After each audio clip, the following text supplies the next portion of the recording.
What's going on, everyone, and welcome to a very special, a very unique episode of No Neutral. Because as you can see, there has been a war. There has been a showdown for the Ivory Crown.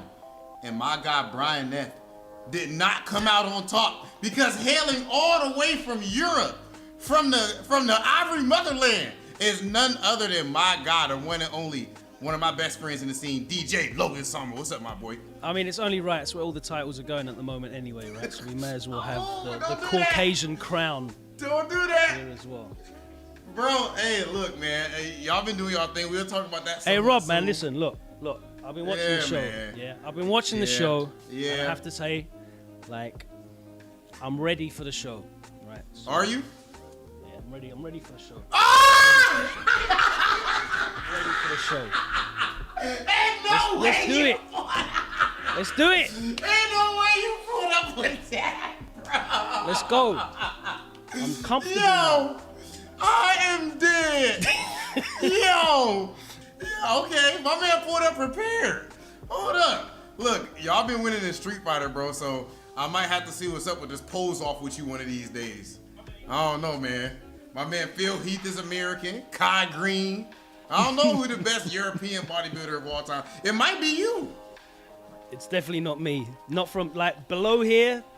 We have Yeah. the same issues, Rob, you and me. Yeah, okay, yes, understandable. I like my food too much, but Well, you know, of right on course, the one thing that's never an issue, one thing that we're always covered on is the coverage all the way over there in Japan, the fighting game motherland, because Team No Motion and the commentators over there always holding us down for CPT Japan. Much love all of you guys over there. Shout out to all the Japanese viewers. It's always a pleasure for you guys to actually watch our show. But as far as just this last week, we got to make sure we at least do a quick recap of this. It was a wild tournament. CPT Asia East #2. Of course, we saw some of the best play that you're gonna see in the Street Fighter community. It lived all the way up to the billing. And honestly, man, like, I don't even know where I would like want to start with that. But this is like, as far as just a quick recap. Of course, we did see that Infiltration went through and won the entire tournament. Oil King had a ridiculous run. I know a lot of people were heartbroken seeing him not qualify there after everything he's done with Street Fighter League and all of that. Team UYU been on the tear, and he did beat Infield in Winners Final. And Hot Dog, he made me sad, bro. Did you see the tweet that Hot Dog put up? no, I didn't.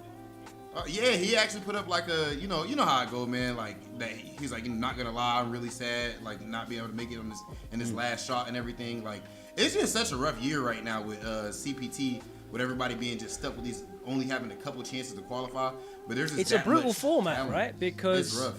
These guys, like Hot Dog specifically, I remember when he, got the Talon sponsorship and he was finally able to travel. He made that big breakout performance at the NA Regional Finals in Vegas in 2019, and he got his spot. These guys that are used to being able to travel and their consistency carries them through. Now you just got one, maybe two shots, well, 4 if you're in Japan. But a lot of these guys, it's hard. You have to be the guy on the day, and the levels are so high that you can't guarantee that on the day you're gonna be the guy. It's very difficult. Yeah, and bro, like the last year that he did have offline, Hot Dog, remember he actually was like one of the highest. He had some of the highest points out of everybody in CPT. I remember like it culminated in him, obviously in him qualifying for Capcom Cup, but also that NA Regional Finals where he beat my homie, our guy, he beat Dude, and won like 50K in just one day. But again, you hot that day, not exactly as hot today, so he wasn't able to make it. But overall, that tournament was just out of this world. Of course, again, Info winning the whole thing, qualifying with his jury.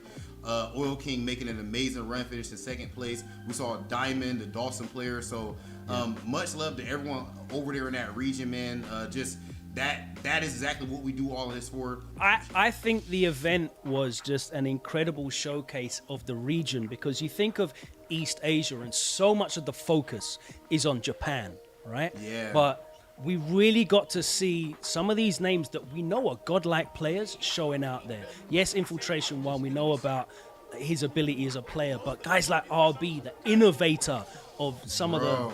the nonsense that He should have Julian's given us been some more doing. Dan. He should for have given us some 5 more Dan, man. Yeah. He would have won the whole thing. Hot Dog and Oil King and these guys, we know they're incredible players. It's great for them to get that shine and that showcase. And that's the one thing I love about this format. It's a heartbreaking format, the CPT online right now, but the great thing about it is we get to see that little bit more of these great players from these regions, man. And it was a great event. I really enjoyed it. It was thoroughly entertaining, great play throughout. Now, outside of just this one event right here, right, Logan, would you agree that even if we prefer the other format, like hypothetically, if this same format could happen offline though, right? Would you agree that from a viewer perspective, this is more exciting? Because I think it's more hype. Of course, as a player, the more chances you give me, the better. But I could imagine for the casual viewer, like, you guys can let us know in the comments and all that, but I would imagine for the casual viewer, it's not always gonna be the easiest to know, like, okay, in this tournament he just got X amount of points for getting 5th place, and now whereas right now it's like, yo, it's all on the line right now. So I'm in a different position from you, right? Because you're actually a player. You're a guy that's playing for these spots. So you're coming at it from both sides. So for you to say that, I know that you really definitely mean it, because like you said, you want as many opportunities as possible. I prefer many chances, sure. But you're absolutely right, because when it's these pro players that have got these great contracts, this great sponsorship support, these organizations that are flying them to a premier event every week, it's not the same drama. The quality of play is incredible, and for me as a viewer, I love that. But the drama, you know what? Takedo didn't win the grand final. That's rough. He's going to a premiere next week, so never mind. But this time around, it's like, damn, I'm looking at this Japan 4, and I'm like, there's 20 guys that all should be at Capcom Cup, only one, and it's like, it's so high. Oh, that's gonna be different. That Japan gonna be different. Low-key, Japan just deserves like 20 tournaments, and we fight for the rest I think the way that they've lined it up now this season, where they've kind of rebalanced the number of spots that are out there, obviously, I don't know about Midwest getting 2 spots, but the way that they've given... but the listen, I saw you on Twitter. We'll get into that. We'll get into that. But, seeing 4 Japanese players at Capcom Cup feels right to me. Seeing players from the UK there feels right. France, the USA getting that rip. I think they've got the split much better this year. Me too. And we get that excitement of only the winner gets through, man. And it's really hype for me. I'm not going to lie. Well, yeah, I mean, I wish they would. The last thing I said on the topic is I wish they would just let people go to different regions to qualify. Because I'd surely go take a free qualification over in you guys' region if you know what I'm saying, if it was a possibility.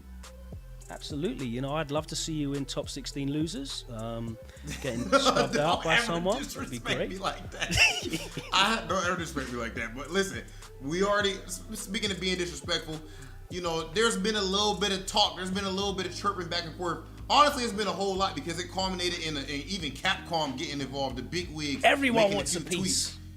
Bro, we're about to have this USA versus EU 10v10 is looking like. And there's just been a whole lot of talk about the rivalry. So, of course, with me having you up here, brother, us having one of the gods of the EU scene up here to represent, I definitely got to get into all of this, man. Like, first and foremost, I got to say this. I respect y'all for not ducking the smoke. Now, I got to say, problem, y'all seen how I commentate and everything, and Logan know behind the scenes. That's my boy. But he the only one that seemed like he a little iffy about the smoke right now. Because I saw that little interview on sets where I lost a few bison bucks betting on my mans like Ben, talking about, I feel like the best players shouldn't really play. That sound like he's scared to me, Logan. What's going on with your boy? I don't know, man. I just want to see the best of the best compete all the time. So, that's too I understand where he's coming from. He wants to focus on. But you want him in it, though. You do want him in it, though. Of course, it would be whack. Come on, he too godlike. Yeah, it don't even count if Ben not in it, bro. He's too good. It don't even count if he's not in it. Of course, it's not. How has the EU fought the United States without problem X? It would like not having Punk or not having Idol in your team. Yes. It would be, the conversation would still go on, and not in a good way. It would just be like, yeah. But And, yeah, you we've know, been some- flying out there. We've been flying out there and trying to run these team tournaments. These team exhibitions. We've been, we had one winner stays on against the Wednesday night fights, and they were coming with excuses about players not being around and stuff. And that's what happens. Really? When, Really?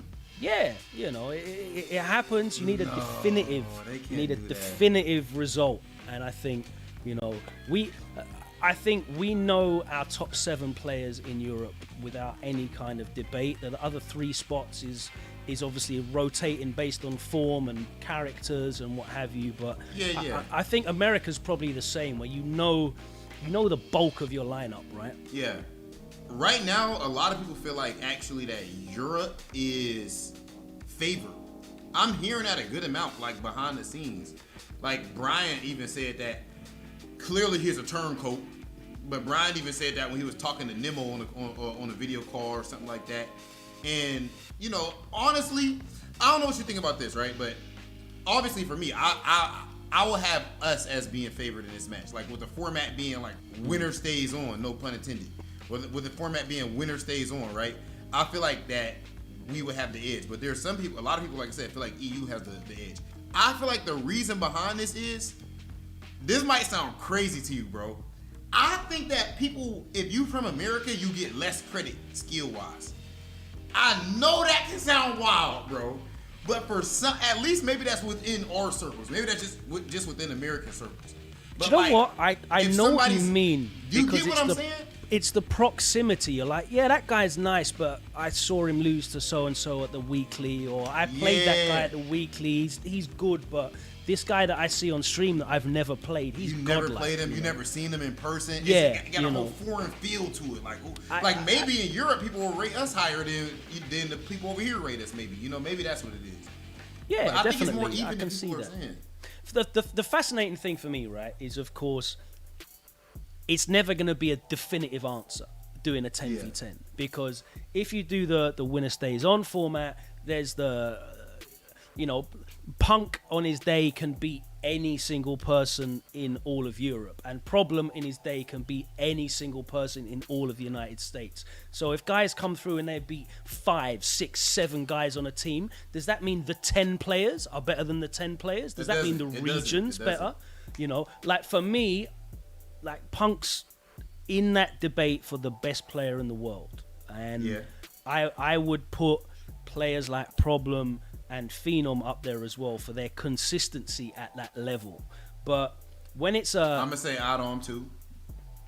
Idom, I think, is mad talented, but I question. What you talking about? What you about to say? What you talking about? No, we're not doing that. Adam, I know you watch this. I got your back right now. Don't even worry about it, bro. I might just grow me some cornrows right now. Put me an Iverson sleeve on. What's up? X said Idom is one I of the need to best see in the more world. from Idom. I want to see the Idom that gets on the plane. You know what I mean? Like, I need to see more of that. Now, he showed out at Kumite London, and that did bits for me, because I've only seen Idom in his backyard. You know what I mean? I've not seen Idom on a plane. Idom got on the plane, got to the grand finals of Kumite. Couldn't get the job done. And Mr. Crimson obviously. was just in Jesus mode. Man was in Jesus mode, and He V-Shift. was. V-Shift is just special. I don't know what the Dawson with V-Shift is something different, bro. I ain't gonna lie to you.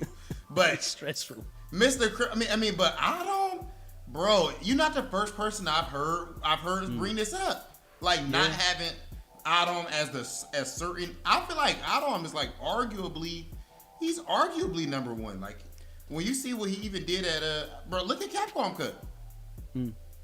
Red Bull. I think Idom's one of the scariest players in the world, 100%. But I just need to see a bit more from him. That's all. Not that I don't rate him. Not that I don't respect what he can do. Not that I'm looking... Like, when I was looking at Kumite, I'm like, yeah, top seeds. Punk and Idom, for me, at Kumite, they were the top seeds. And Problem beat both of them. So, excellent stuff. Okay, I'll ask you about this as far as the EU and American thing. This is a little bit of a flip. Who's better out of those two Europeans that have now won Red Bull Kumite? I'm gonna put you on a spot with your man them. Who's better, Mr. Crimson or Problem X right now? I mean, right now, this week, we just watched Mr. Crimson beat Problem X with Luke, right? Yeah, so we just saw that. But I think right now, for me, like, Problem Problem's better than Crimson. Yeah, me honestly. too. I think so. I think so too. And again, like Problem's just got that. Players like Problem and Phenom have just got that consistency. It's not form, it's class, and class is permanent. And for me, Crimson's starting to show that class over the last year and a half, and I hope it continues, because for me, it's hype. Luffy's having character problems, Crimson's kind of stepped in, and obviously, we're talking ahead of that France CPT. Is Luffy going to step in? Or who knows? Like, it's going to be interesting. But for me, I think Crimson is still on the rise. I think Crimson's still got like room to grow as a player, as great as he's playing now. Okay, so as far as this, talking about Crimson, talking about Problem, we're talking about Punk and Adam and all that, right? As far as this whole EU versus America thing, there's only a couple of people that are like, okay, we clearly are putting these guys at the top of both of these lists, or as far as these teams. So we seen, actually, let's make sure we get this for the people. Let's make sure we actually pull the list up. Now, this is the list that Punk put together. So Punk pretty much has put together the team for USA. He put together a potential team for EU, but of course that's not our place. So I'm gonna disqualify both these lists already. What? Right? Because for me, I need purism here. And as much as I've adopted into my heart Big Bird and Angry Bird, I could not in good conscience put forward a team that has two players from the Middle East in it. In the same way that, for me, Mena is representing the Mena and Kaba. You know what I mean? Like Mena and Kaba. Kaba's not on the list. The thing is, I think it was Pax who started this talk as far as having Big Bird and Angry Bird. I think it literally was Pax, and we were saying we cool with it. Because I think people... what Big Bird was saying? Big Bird was like, well, we played in that CPT when it was like 50 million miles away. Yeah, them to Turkey or something. Yeah. They suffered that, so we should get, Yeah. So like, and then we like, okay, if you get the Bird, that's cool. We get Mena and Kaba, But hypothetically, if these are the lists, right? Okay. I want to take Punk and Adam out of it for now, as far as this conversation right here. Let's take Problem and Mr. Crimson out for now. That's the two hottest players over there right now. Okay. I'm looking at you guys' list. Free. And I'm trying to understand. That's free for us. No Punk and Idol. That's who I'm not smacking over there though? Who I'm not smacking over there though? Straight up. Phenom. Phenom will beat you in the mirror match. Cap? Where you get that from? I don't know where you get. I see how you're picking on Luffy with his character crisis. Trying to put on a US versus Europe show. Listen, where was Phenom? Why didn't he run the mirror? Where what? He was in the back. Where was he at? What do you want to do? Run the mirror. Now, and I'll tell you this. There's some stuff. It's like in boxing when people sparring and all that, right? Like you try not to put everything out there that goes on behind the scenes, like on the cameras and all. So I'm gonna try not to ask Problem what's up with me. Ask Problem what's up with our money matches. It's interesting that you're talking about Street Fighter League, because I was just on the Street Fighter League website, the Street Fighter League Pro USA website, and you know what I saw? What'd you see? You know what I saw on the Street Fighter League Pro USA website? What'd you see? I saw 7 European players on that page. You know how many Americans I saw on the Street Fighter League Pro USA page? 4. Hold on. In total? The site must be broken. I don't know what's going on there. You got Panda, and you got my guy Kong. Oh, you mean as far as bro? Yeah, I don't know what they're thinking with that. Well, that's clear because Big Hollywood is currently hosting the event. Oh, of course. So then it'll be 5. But how is Europe coming and having more players at your SFL? Give us the SFL. You can come over, Rob. We'll fly you over. I know you love London. We'll come. I'll take you around the ends. You can come studio. I know you want to record that drill freestyle. I've got you. Don't worry. Come over. We'll do SFL Europe, and we'll let Punk and Idom come over. And Chris CCH is hype. I like him. Nephew's a good guy. Bring the guys over, bro, and we'll run it here. Because obviously it should be SFL Pro Europe. You see what he's about to pull up over there though, and you know why? Literally, we're about to pull up, and then you see Capcom said they trying to do something different. So they try to spare y'all feelings is what it seemed like to me, because we was gonna come to y'all home turf and do it. But honestly, I think if you put, this is the thing, Logan, like, for whatever reason, like I said, I think it's a foreign thing. If you put some players, like, even people who are not on this list, like somebody you might not even heard of, like Shock Z, I just think there's some players over here, bro, who are cold. But it's so many of us cold players over here that they can get buried in the conversation. Listen, if you want to put any of your shillings up against my big Texan American dollars and side bet on that 10v10, make sure you let me know. And if you got money on any of these people against me, and I do mean any, I do mean Problem, Luffy, Phenom, Infectious, Mr. Anybody down there, please let me know. So the thing about this whole conversation, Rob, is you're too close to it because you have to back yourself. Like in your mind, you would OCV the whole team, and I respect that about you. Your confidence is bulletproof. I hear you, yeah. But if I go through this list, and it's Nephew, Brian, you, Mena, Smug, Shine, Chris, and Samurai, and I look at Phenom, Infectious, Hurricane, Luffy. Look at the accolades. Say the names. Okay, let's do it like this. Look at the accolades. We see his number. We see his number, right? Let's do that. Like 3 versus 3. Because we're taking out the top 2. Like we're taking out Problem and Crimson and Punk and Idol. Bro, the accolades that my squad have got is ridiculous. Okay. Okay, look. This is how we can finish this off. Nephew, so we got the 3s. Nephew versus Phenom. I think it can go either way. Yeah. Brian versus Infectious. No. What you mean? What you mean by that? What you mean by that? Bruv, I watched you beat Brian 6-0 in grand finals or whatever the hell it was. Bro, did you see me? I'm built like a tank. Of course I beat him 6-0. Are you serious? Obviously. That don't mean Brian not going. You see, Brian just did his thing at Red Bull Kumite, right? Did he make it out of groups? He sure did. That's when Chris CCH just caught him. Chris CCH was just on fire. The match for him to make it out of groups was that match. That match with Mono where he did the fake thing or whatever. The amazing read. Come on, bro. But yeah, I will give y'all Infectious versus Brian as like a favorable matchup. Number 5, Raw versus Mr. Crimson. Yeah, so we've taken that one out. So that means you get Infectious instead. Okay, yeah, I got me all day of the week. You versus Infectious. Really? Mena versus Hurricane. Hurricane. That's ridiculous. What? See, you just talked about accolades and then you said Hurricane over Mena though. Yeah, but Mena's stuck with a character that hasn't been good for 3 years. But he got Sakura. His Sakura. He's got Sakura, but I've watched him for the last 2 years. He's been rotating the cast. He loves him some Sakura. And I respect that he loves the character. But Cammy is a super villain.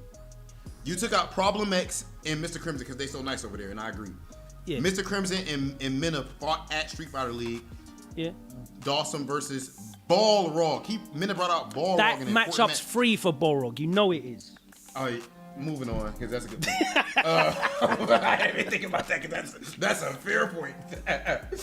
All right, the last ones we got: Smug versus Takamura. Come on, that's bro. That's hype for me. That's hype.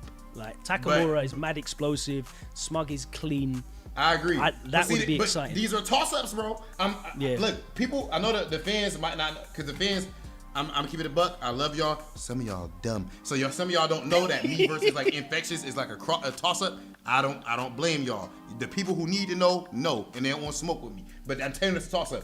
Mena versus versus Hurricane. I think it's Mena favorite, but that's fine if you want to call it a toss-up. Smug and Takamura, that's a war right there. Sean versus Big Bird. That's favorite Big Bird. Let's move on. Yeah. That's favorite Big Bird. Yeah. But Sean, you know I respect you. I think you can win. I love Sean. But yeah, that's the favorite Big Bird. So Chris CCH is the wild card in this pack. He's because there's like you said, bro, form. Not class yet, but form. He's hot as fish grease right now. He's on something else right now. Who's to say? But Angry Bird, of course, you know. But then Samurai definitely over Fort Fields and Reich. And let's keep it a buck. Yeah, and I mean they're in there because they won on the day. Now fair play to that, and that's what I'm saying to you about this rotating. You think that could be three? That could be a few different players in that spot. I think that could be a few, but to be honest with you, the four fills is like, if you've not played the four fills before, you don't know the Falk matchup. You don't know. And I think he's sick. I think him and Reichensberg or sick, Barnett are sick. Yeah. I ain't disrespecting, but I'm just saying when you really break it down, player to player, player to player, it's not as wild as it looks, bro. Like I don't think it's as You know the telling thing about this. Like, if this was 2 years ago and we had Do in that list, I would be all for this being a toss-up. But Do not being in this list. If it wouldn't be no toss-up, it would be tossed into the grave. Like, if Do decided to wake up and play tomorrow, it'll be that. So let's not cap. Let's not cap. No. But you got no Do. Do was nicer than Adam. All due respect. Yeah, I think so.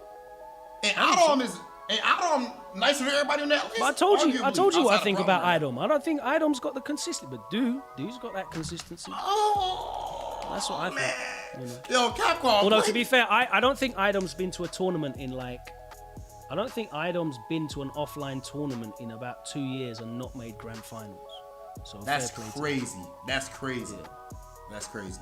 But all right, guys, we done enough arguing about all of this for no, never enough. This will continue on Twitter.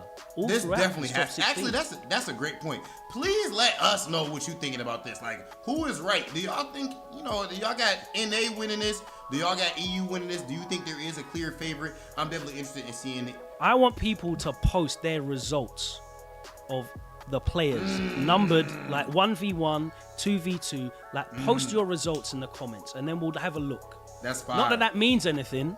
Yeah, but just still. And it's first to it's threes. Fun. That's the whole point of this. Hypothetically, these sets are first to three. So you can put who won and what the sets, your guess on the set count. That'd be fire. That'd be fire. Yeah, so everybody knows, of course, man, just because I know, again, some people are, So we all love each other, all homies and all that type of stuff, right? But there's going to be regional rivalries, and there's nothing wrong with competition. All that happens is everybody gets better. There's some trash talk and all of that, steel sharpens steel, and most importantly, all of you guys get premium entertainment.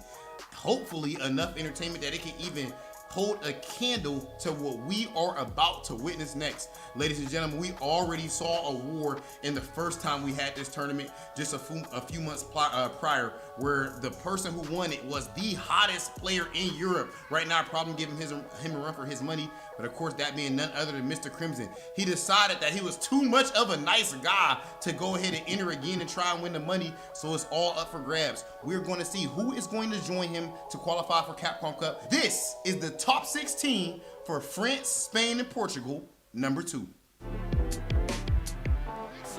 This is one of the best grand finals you're ever going to see. What a set between these two. Is it going to be Idom moving into the Capcom Cup, or will it be Punk? It could be a fairy tale story this weekend. It's going to be the very final game. Is that going to do it? Does he find it? He does. Oh, Kusanagi qualifies for Capcom Cup. I done it. Oh my goodness, Logan. We got fucking Capcom Cup. Unbelievable. Super! And there it is! NL! That's more than enough, and Nephew is your qualifier. That's gonna be it. Angry Bird solidifies his spot in Capcom Cup. Do you believe in fate? Turn out, there it goes just like this, and Mago is your first qualifier. Exclaiming again who he is. I am Mago.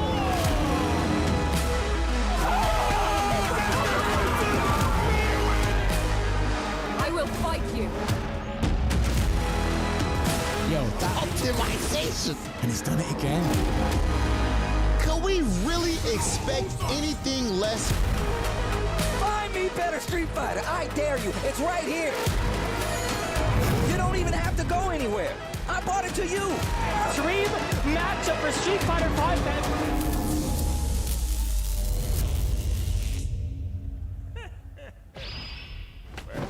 Let me test your skill.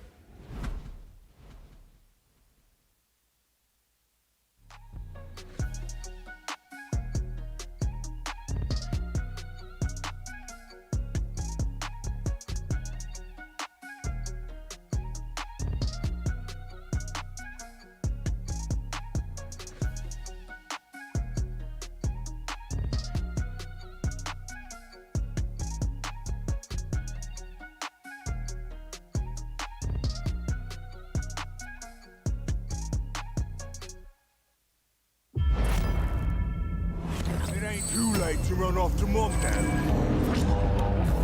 These matches are going to be even more ridiculous. If you know anything about Street Fighter, you do not doubt the GOAT. My man is always hitting go. You thought I was playing? Oh, you're hella dead. Help me out, Nadeshko. And look how much it means to him. Wow. It's not over. Are you serious? My man is reading right now. My man is reading.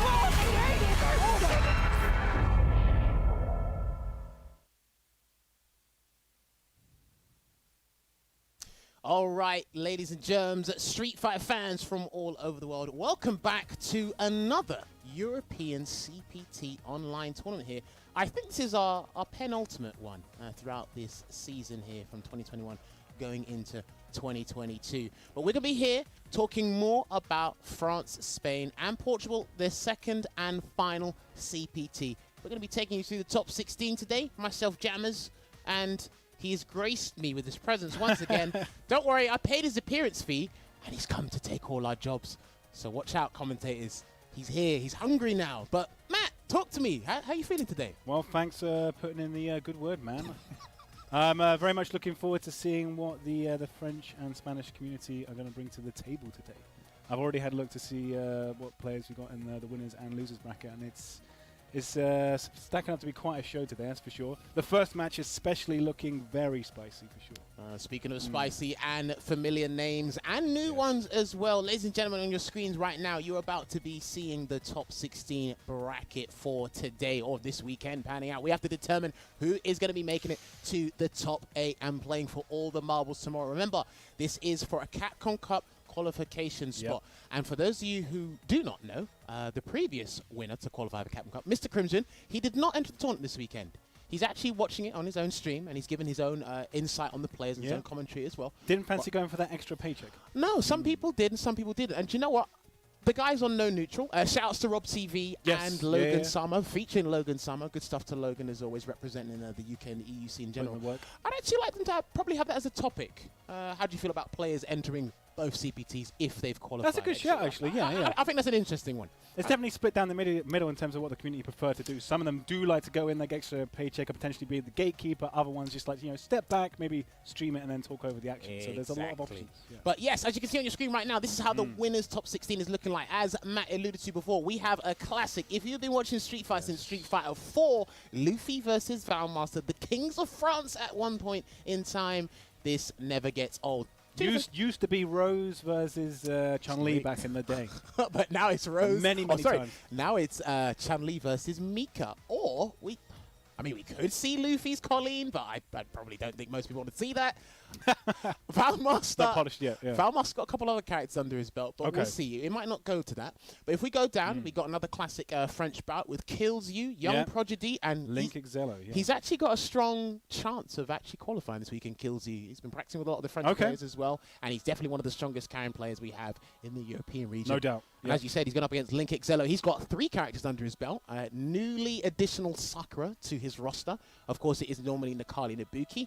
So I'm very curious to see who he picks up. Who's he going to pick against Karen? Yeah, that's the question. He might go Sakura. He might go Sakura, but I think tried and true, he might go Nabuki. Okay. If we go down a little bit, now we've got an all-Spanish affair here with Vega Patch. Obviously, Vega Pito, one of the best Spanish player for Street Fighter V right now using Fang. And a person I'm unfamiliar with, I think you have pronounced his name is, I'll get word from our stream team in the back, Espartaco. If I pronounced that wrong, I've butchered it. But did you tell me that, because I've not heard of this player before either, but did you tell me this player is potentially a Fang main as well? I looked. Wow. Listen, before I travel to the studio and I have to run through CFN and find these people. And I looked up this guy and he beat one or 2 names I was surprised about. And it said Fang. And I was like... The rarest of mirror matches, potentially. And I've never seen this guy online. At all. Never. Right? And I've bumped into a lot of the Spanish Armada. Shout outs to the Spanish community. I mean, this guy looks like he's... E-Squad could just potentially be his homies or whatever, but look, he's got potentially sponsored, so... He's here for a reason. That's all that matters. That potentially might be a Fang mirror. And if we go down to the final match of the top 16 winner side, it is going to be another classic French affair. Very, very French dominant here. Yes. It's going to be Akainu going up against Junior Leo. Now, Akainu He took a little break for a while, and then probably about a month ago, he just came in and started winning tournaments. He did appear on sets recently as well, didn't he? Yes. He did. Unfortunately, he lost to Hurricane 10-4. You can watch the archives on Capcom Fighters YouTube. But he said, you know what? I want to qualify. He literally said, I want to qualify for Capcom Cup. He's still rocking that guile. And he's still here. But let's not count out his opponent, Junior Leo. He's got a formidable Ken. He's got a formidable Seth. And I think those characters do give Guile a little bit of a problem. So we'll see who he actually picks against Akainu's fearsome Guile. And if we drop down into the losers bracket, this is where I see a lot more unfamiliar names. Yeah, there's a load of names here that I've not seen before. So 2 of the names there up first, Apopina versus Antetsuken. That's potentially going to be Ken versus Gil. Right, okay. These 2 made the top 16 last time, but they're actually on different ends of the bracket. Ken versus Gil. So that's going to be pretty interesting to see. It's good that we got nice Ken representation in this bracket. Yes. The other person here, if we drop down, I think it's Loix. Loix. That might be another another Spanish name. player. Okay. Because sometimes you look at it by how it's spelled, and it's pronounced completely different. So sometimes you got to say these ones with like a Spanish accent as well. Sometimes you have to. But as far as I'm aware, I think you pronounce that as Loix. Apologies if I have butchered your name. He plays Honda. Honda. From what I checked. And he's going to be going up against TKR. Who's still a Chun-Li main? Yes. So Honda versus Chun, another classic matchup. TKR, we'll talk about it a little bit later, but TKR's been a bit on and off in this game, but it's actually good to see him in the top 16 of the CPT Online. And if we go down, another name I'm familiar with, but I am familiar with that team, PHX. I have never heard of this name, so I'm assuming that is that Masky the Beast? Yes. Right. I believe he is a Gil player, so we got 2. 2 Gils? Okay. I think that's a rarity in itself. I was expecting to see more Seth than Gil, but here we go. Do you know what? I might be able to find a Mewtwo running around in the bushes on Route 103 instead of seeing shiny one. You never know, instead of running into 2 kills in the bracket. But he's going to be going up against Ozen or OZN, a very strong Akuma player, young Akuma player from France. I think battle with the bosses. Then we got Gil versus Akuma. Yeah. I think he might be the youngest player here. I think so. Killzyu's pretty young, but I think OZN might be the youngest player here. Could be wrong. Still in the teens potentially, yeah. And if we go down to the final match of the losers top 16, is going to be Essex the Sinner going up against Froze. Essex is a shout to Logan. That's like, Essex. But Essex the Sinner is a Kage player. Kage, yeah. And he's been doing some substantial improvements to his gameplay. He didn't make the top 16 last time, so this is already a big improvement. Okay. He's here, and he's come with a purpose. But his opponent, he's just your favorite character. Yes, we've got a Balrog, thank God.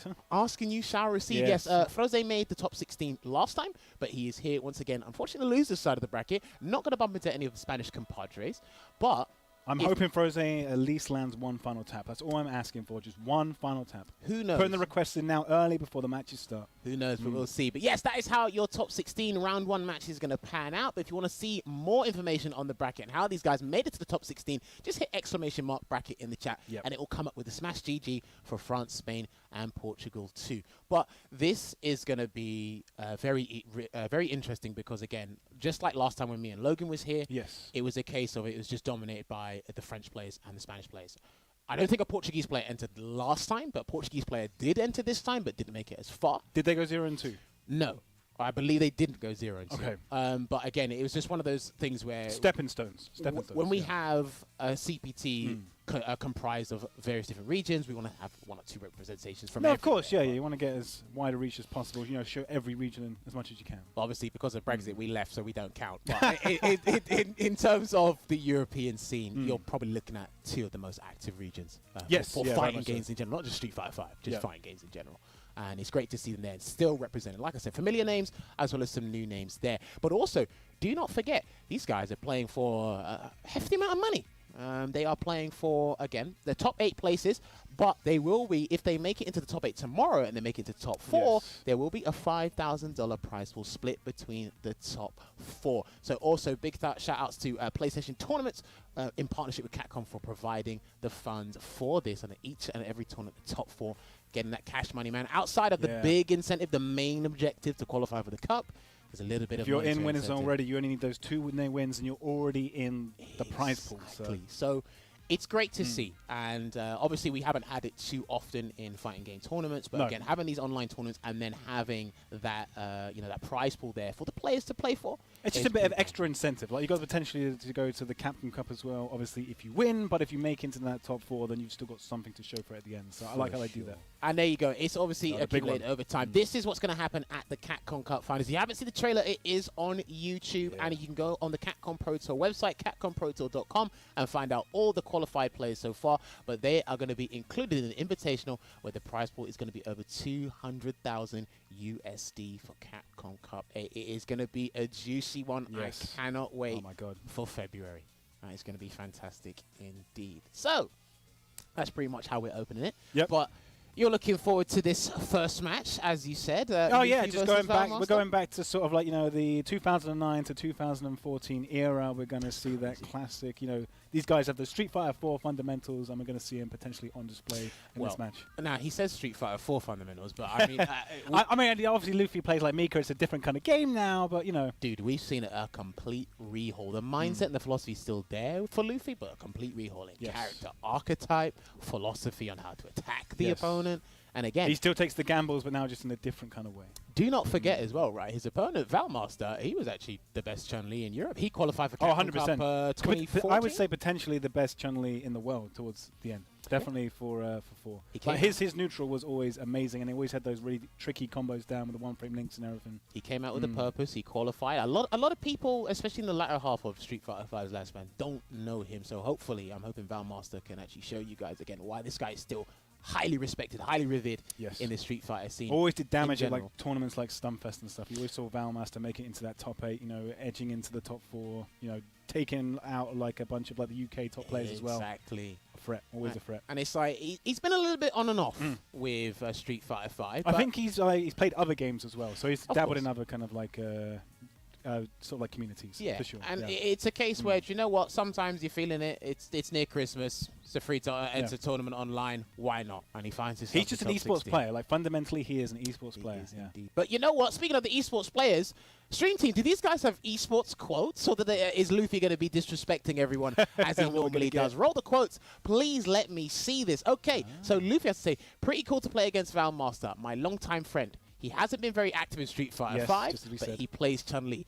And you don't need to play with this character to be a threat. I'll do my best. Let me see what Valmaster has to say, because you can actually do the same thing with Mika. You don't have to practice Mika to be a threat. Let me see what Valmaster has to say about his good old friend. What does Valmaster say? He's the one I don't want to fight. Mad respect. Now, do you know what? One line. Yeah. Sometimes you've got to be honest with yourself. If you're not honest with yourself, you're not going to be honest about your play. You're not going to be honest about anybody else. And he said, you know what?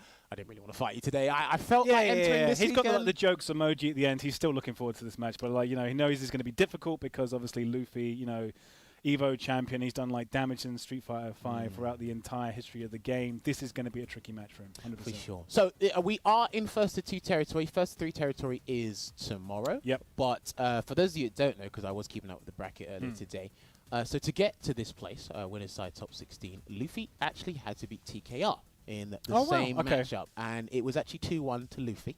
TKR probably could have turned it around, but... Sounds like it was a close game for sure, yeah. TKR is in the loser's bracket, so you will see him in a little bit. So he's already gone through one Chun-Li, and now it's time to go through someone who put Chun-Li on the map. Sometimes you've got to do that with these characters, man, and we will see it indeed. Yeah. Chun-Li going up against Mika. Takes that very aggressive approach. Luffy isn't afraid to go for the hard read, crouching hard kick to low profile Kikoken and get that knockdown as well. Okay, yep. But I'm kind of worried about his defensive choices here. Neutral and offensive choices from Valmaster is completely fine. I'm kind of worried about what Luffy's going to do, because he's got some of the best mind games in the business, Luffy. 100%. And we can see the stage has taken an upgrade here as well. We've got the, the Street Fighter Duel in the background. Yeah, for sure. So shout out to the guys for updating the stage to make sure we can play on it. There's a late crouch like hit. Oh, he's done. Yeah, he's done. Oh, that might be first round. Is that dead? Nah, he's going to reset him. Okay. He's going to reset him and then... Stays in front, yeah. Oh, he missed it. He didn't want to spend the EX bar. He thought light command grab, the Rainbow Typhoon would have got it. Okay. No dice there. Good back, heavy punch. This is it. Very good start there. Projectile. God, he's got so much life to make up. This is tricky. He can if he hit confirms Kikoken, because it'll be like, get the knockdown off the activation combo, get one grab, and then after that, Luffy will have to get Yeah, he doesn't want to activate and block. He literally wants to hit. Good back dash there from Luffy. He could activate from there, but he wants more damage there. Valmaster does Command unfortunate. grab. Mix up time. Dead. Yep. Okay. That's what it's looking like so far. And again, this matchup can be a little bit tricky because you don't want to walk into Chun-Li's buttons. If you do jump, Chun-Li, she can't, it's not as potent as it was before, standing like his anti-air. Yeah. But I think back hard kick might work against the body splash as well. I'm not too sure. But Luffy hasn't kind of done these random jumps yet. No. There's a Rainbow Typhoon in the corner. Delayed dash into EX Brimstone. Hard knockdown. No spinning bird kick yet. Oh, he got EX legs. No Right. punish! Because that moving forward like got him out of danger there. Back into the corner though, straight away. Luffy's so good at doing that. He won't even go for a counter hit conversion. You just get a counter hit jab. Yeah. Come on, grab. Fishing with the standing fierce. No the reversal yet. No. No, the Shiko's coming in. Good block. He's going to activate here. Is he going to spend all of it, though? Yes, he will. Oh, he tried to go for a reset. There's one more hit. Oh, not dead? Yeah, not dead. She's just Got about a bit of the alive. health. Good, yeah. Oh, the dash in. Oh. Even health. Dash up grab. But this is what you got to do in this game now. You got to hit your opponent with the most unexpected thing. No, he was not expecting Valmaster to dash up at him. Can't go for the flow chart. Good back dash there from Luffy. No meter for Valmaster here. He's got 2 bars, Luffy. He can't EX Peach either. Oh, that might be it. That might be it. Oh, just saw him walk backward and then threw out the standing medium kick. Oh, footsie! Yeah. And you know what? Sometimes the best thing to do against certain V-triggers and slow-moving projectiles, walk forward. Yep. The opponent's not expecting you to walk forward. They want you to escape. Yeah. So surprise them. Just like you were saying, do what they don't expect. It's part of the meta now in this version of the game, especially. So. Everything else is so scripted at this point. All right, gets the Brimstone again. He's been getting Valmaster with a lot of these grabs here, man. Can I confirm? Spinning kick again. Do you know what? I'll tell you something interesting. When he faced TKR, he never blocked the spinning bird kick either. he actually hasn't blocked the spinning bird kick. He's got his foot on the gas the whole time, isn't it? Yeah. Jumping! Takes a live lead. Regular late tech on that one. That's good information for Luffy. He might be able to get with another sneaky grab in a second. No! What? He's dead! Yeah, he is dead. He's dead, but I don't know what that was. No, he's not! Oh my word. How is he going to activate? I thought for sure dead. Okay, He's not going to V-shift. He's not going to V-shift here. Nah, he'll win. Still, yeah, because all he's got to do is activate. Uses the V skill, okay. He's going to grab him like twice. But I don't think he's going to get the opportunity. But be careful of those strings as well. Goes low. Hold on, Matt. He might get him. He needs to get one more. That's it. Ooh! Let's do time to block. Tiny bit of help. It's going to be. Was that forward medium punch or standing medium punch? Forward medium punch. Yeah. Damn, he had a substantial life lead there, Matt. And all of a sudden, it was just little mosquito bites just getting at him. Peppering away, I can already see why I didn't want to play, because that was damn close and nerve-wracking as well.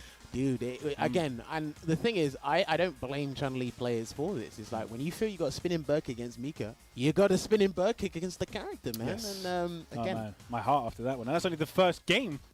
Listen, and this is crazy, right? Because this must be the most nerve-wracking thing in online CPT, because you only have to play the one game. Because you play your series of matches, and you got to wait 2 hours. You got to play one game for top 8 winners, right? So these guys both live in Paris, I forget. Yes, okay, I believe they do. Yeah. Shout out to that scene. Oh, ready with the back heavy kick.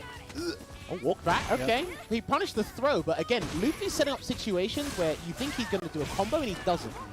And I think Valmaster needs to try and jab check him a little bit more, but he got hit, so naturally you just register, oh, he's going to combo. Yes. Which is the king of resets at this point. He just dashes up, builds the space back. He was aware of what Luffy wanted to do in the activation, but he still has to deal with the crouch hard punch activation. Not dead yet. Dead, but a sliver. Is he going to dash forward again? I wonder. No, okay. Fishing with the low forwards. He wants to activate, but he wants to do it on hit, not on block. Let's see what he does. Ooh, not ready for that. Yeah. Okay. Light charge. This is big, Matt. He's got V meter, but he's going to get a V reversal. Guard crush. That's right there. Forward. Dashes up. Valmaster. I caught him just as the time he did the fireball. Like, it wasn't even reaction, he just for jump. Hey, listen, man. Luffy's timings on a lot of things are very good. The jump timings, the dash timings. Again, like I said, he's got some of the best, in my personal opinion, he's got some of the best mind games in the business. Yeah. And he'll scare anyone, or a lot of people. Certainly playing this character. In range for the crashing pistol, nice, yeah. Back in the corner again, try to jab there, but he was out of range. Gets a throw. Luffy's trying to catch him off guard with another grab here, Matt. Yeah, not overcommitting, but did that time. Takes the corner pressure himself. Not quite got V-trigger yet. Oh, good jab check there. Ooh, and the splash. Yeah, messed up his anti-air. Got to look out for that. He just backs off again. And like Matt alluded to before, he's always looking for that hit confirm. Does not want to activate on block. He wants... He's got that CA as well, so he can get big damage if he lands the clean hit. Oh, he's walks into it. Going to lose. Is he dead? No. Okay, is it popping up high enough? Ah! Yeah, the one of them hit, he was trying to get out and then just straight in. The classic 2 lights into the... Make sure they're not holding up. Yeah, EX Rainbow Typhoon, the command grab with the most range in her arsenal of command grabs there. Obviously, at one point in time, she used to be able to get 3 lights into Yeah, back in the day. Oh, man, that's that crazy. game was less closer. Like, Luffy definitely took more of a commanding lead in both those rounds. For sure, and I think you can definitely tell through their gameplay who's more fearful of the other one. Yes, 100%. Seeing Valmaster back up a lot more. I would like to say just go forward and pepper him a little bit more with certain attacks. So risky against Mika. Yeah, really be relentless. Or but Luffy again, more, I guess, yeah. Catch a medium punch anti-air. He might land a command grab in a certain situation. Luffy's challenges with He's trying to catch the long-range buttons there with the buffer. Go forward, there you go. Luffy's looking for it, gets the drop bit kick. of a charge, got it. Valmaster isn't trying to interrupt the charge roundhouse. He's not sure if there's going to be the non-charge version or not. You can do back hard punch, get crush can as Chun-Li, but he is just not committing to that right now. No anti-air. Back in the corner, how's he going to get out? Good tag. He's taking all of these. Luffy's got good control over Chun-Li, man. All right, back hard punch. Yes. Oh, back hard kick, sorry, anti-air. Gets the V-break. Back to the neutral where Valmaster wants to be. Not always back in the corner. This is much better. This is much better from Valmaster. It's knocked down. Dash the same though. Alright. Activation. Good blocks. Good backdash as been well. a command grab for a while. If Luke was a little bit closer, he would have been able to backdash from that Lady Mika, but he's very lucky there. No one's overcommitting right now. Not even pressing buttons yet. Luffy wants to jump. He definitely wants to jump. Which is why Valmaster's barely pressing any of them. Well, before he jumped one of his stand hard kicks, so he's got to be very, this is it. He's got to be very careful of that, but he dashed. Not right. dead. This will be guess for game, It though. will, yep. Gets the mix-up. Luffy doing the delayed grab, but I mean, Valmaster going to wake up with the EX legs. Delayed grab! They weren't sure 10 about seconds though, not much time left. What's he going to do? He's got to open him up. Oh, got him! No! What did he press? He got counter hit, man. It must have literally been the first start frame of sight. I'm not sure what it was. He was walking back and he pressed something. Maybe stand medium kick. Right, Luffy's going to start grabbing him a lot more when he gets in. Yeah. You're right. Have the bar. Luffy's still showing a bit of self-control there with a lack of these command grabs. But speak of the devil, gets one. Gets in that time though. That's probably the first spinning bird kick he's blocked all day. Oh man, no can it. Okay. Oh, he did at the bar, but he just went in for the reset anyway. He takes advantage of that. Oh, he tried it again! Luffy, don't do this now. Luffy. Dashes out. That's his answer to the jump in. To just dash at this point. Alright, it's going to be the reversal there, but Luffy doesn't spend it. No, he wants to get that bar. He wants to get Nadeshiko back. No jumps here from Luffy either. Trying to probably get stand medium punch, can hit confirm or something. Got to be careful here, Valmaster. Using that walk speed of Chun-Li there get that grab. One jump will do the trick. I'm telling you, man. One jump will do the trick. There's a drop Both kick. got CA now. Oh, is that dead? I think it might is. be. With the great damage accumulated as well. Oh, Not no, quite. The sliver. Don't let him get the hit. I've played this character a while, so I'm rusty. That's fair enough. When we get to the Balrog match, it'll be the same for me. Oh, man. All right. You know what? Listen, that V-Trigger 2 is slowly depleting, but if he gets one stand fierce or even a medium punch... Oh. Not dead, though. He needs to have one more clean hit and then it's dead. I thought he was going to spend super on the top of the Oki situation. Yeah. He didn't. Oh, could he? No, If he cancelled it late, you could have. Yeah. Luffy, please do not drop kick. Block. Activates. Oh, this is horrible for Valmaster. He just fought command grab. I would have done as well. Any sort of throw there, but again, Luffy's got to be very careful. An early CA from Valmaster here would not be a bad idea. I actually think so. He wants the corner pressure. Hard knockdown. He's going to grab one more time. Oh no, because he thought it might do the. Oh no, the Matt, bird. this is where Luffy shines. He's steamrolling. I did it. Had to.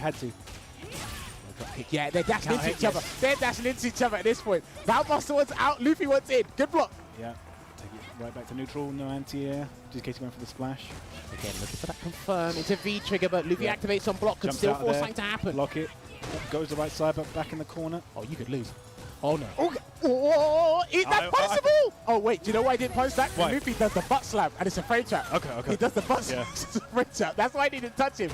Oh man, observation. Watch out for the super. Don't press fierce. Please don't press fierce. Okay. One heavy button from either now. Just cancelled into it. Fire. Who's going to get the heavy button? Oh, he does it! He's dead! He's got him. All right, well played, Luffy.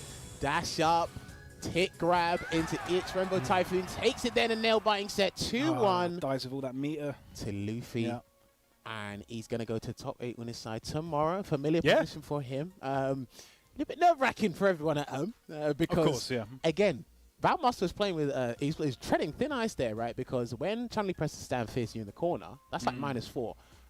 Mika's super is 3 frame starts. That would have punished you. Okay. Even if you cancel into the Kokoken, which he did, there's a gap which your super's invincible. Yep, so he was playing with fire there. Okay. Again, do you know what? Great set. They took it down to the wire. I definitely saw a lot of things by Valmaster being done in trepidation, but to be playing in that conservative playstyle that far and taking it to 2-1, that's fantastic stuff there. But I think Valmaster was just backing up a little bit too much. I've kind of felt like he needed to. I think you'll find that with a lot of European players or just high level in general. It's like, okay, we are playing neutral, but I can take this risk, but I don't want to. Because I know what happens if this goes wrong. Okay. If it goes south, I've got to deal with your command grab, I've got to deal with your throw. Then why am I forcing myself to play defense when I don't have to? Yeah. You earn your attack instead of me giving it to you, so I'm forced to play defense. And I felt that's what I saw with Valmaster a lot of the time. Yeah. And obviously Luffy just doesn't care. No. It was like Valmaster was getting a lot of anti-airs right at the start, but the instant like Luffy started throwing the splash into the mix as well, then he kind of stopped doing it and was going more for the dasher to dash under to kind of build the space back to play the neutral. Heck, I even thought Valmaster handled the anti-air situation well. Not many like air throws or air to airs, but he did back hard kick, like you said, and he walked under a couple of times well in those. He got out the corner like before it even started numerous times. Yeah, very scary situations. But yes, we can talk about that all day. But Luffy has taken that 2-1 over Valmaster there, and we are going to be moving on to the next match, which I am curious to see who will be going up against Luffy. Yeah, so we got Karen.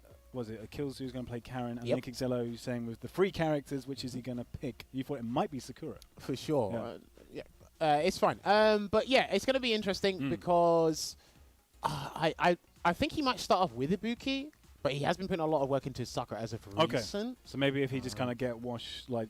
The first game it doesn't go so well, he'll go for Sakura as the backup potentially. Well, you have to remember what's on the line, right? He's trying to qualify for top 8. It's the final game of today as a whole. You want to stay in winners for tomorrow, just so you got the easier path, potentially to get the money as well. So, and everybody wants that, plane ticket out to the Capcom Cup in February. This is it for sure. All right, you know what? Without further ado, let us roll on the player cards. Let us see what these lovely gentlemen have to say about one another's characters and their gameplay overall. So we have Kills you first.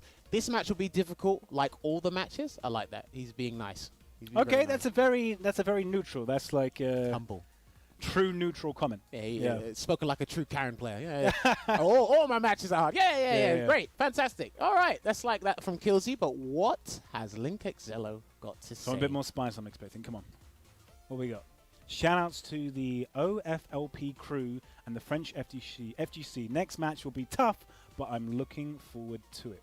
I like Pretty neutral as well, like just giving a shout out to his scene and his boys, but at the same time, like just looking forward to the next match. So yeah, not overcommitting. Nobody's calling anyone out yet. I like that they all respect. It's like, next match will be tough, but they're just like, it'll be tough, but hopefully I'm still going to take it. Well, look, it's first to 2 territory, and again, these guys have such respect for each other and their characters and what they've done over the years. They played all these guys like 100 times in the past, so there's a lot of like player matchup knowledge here going to be coming into play.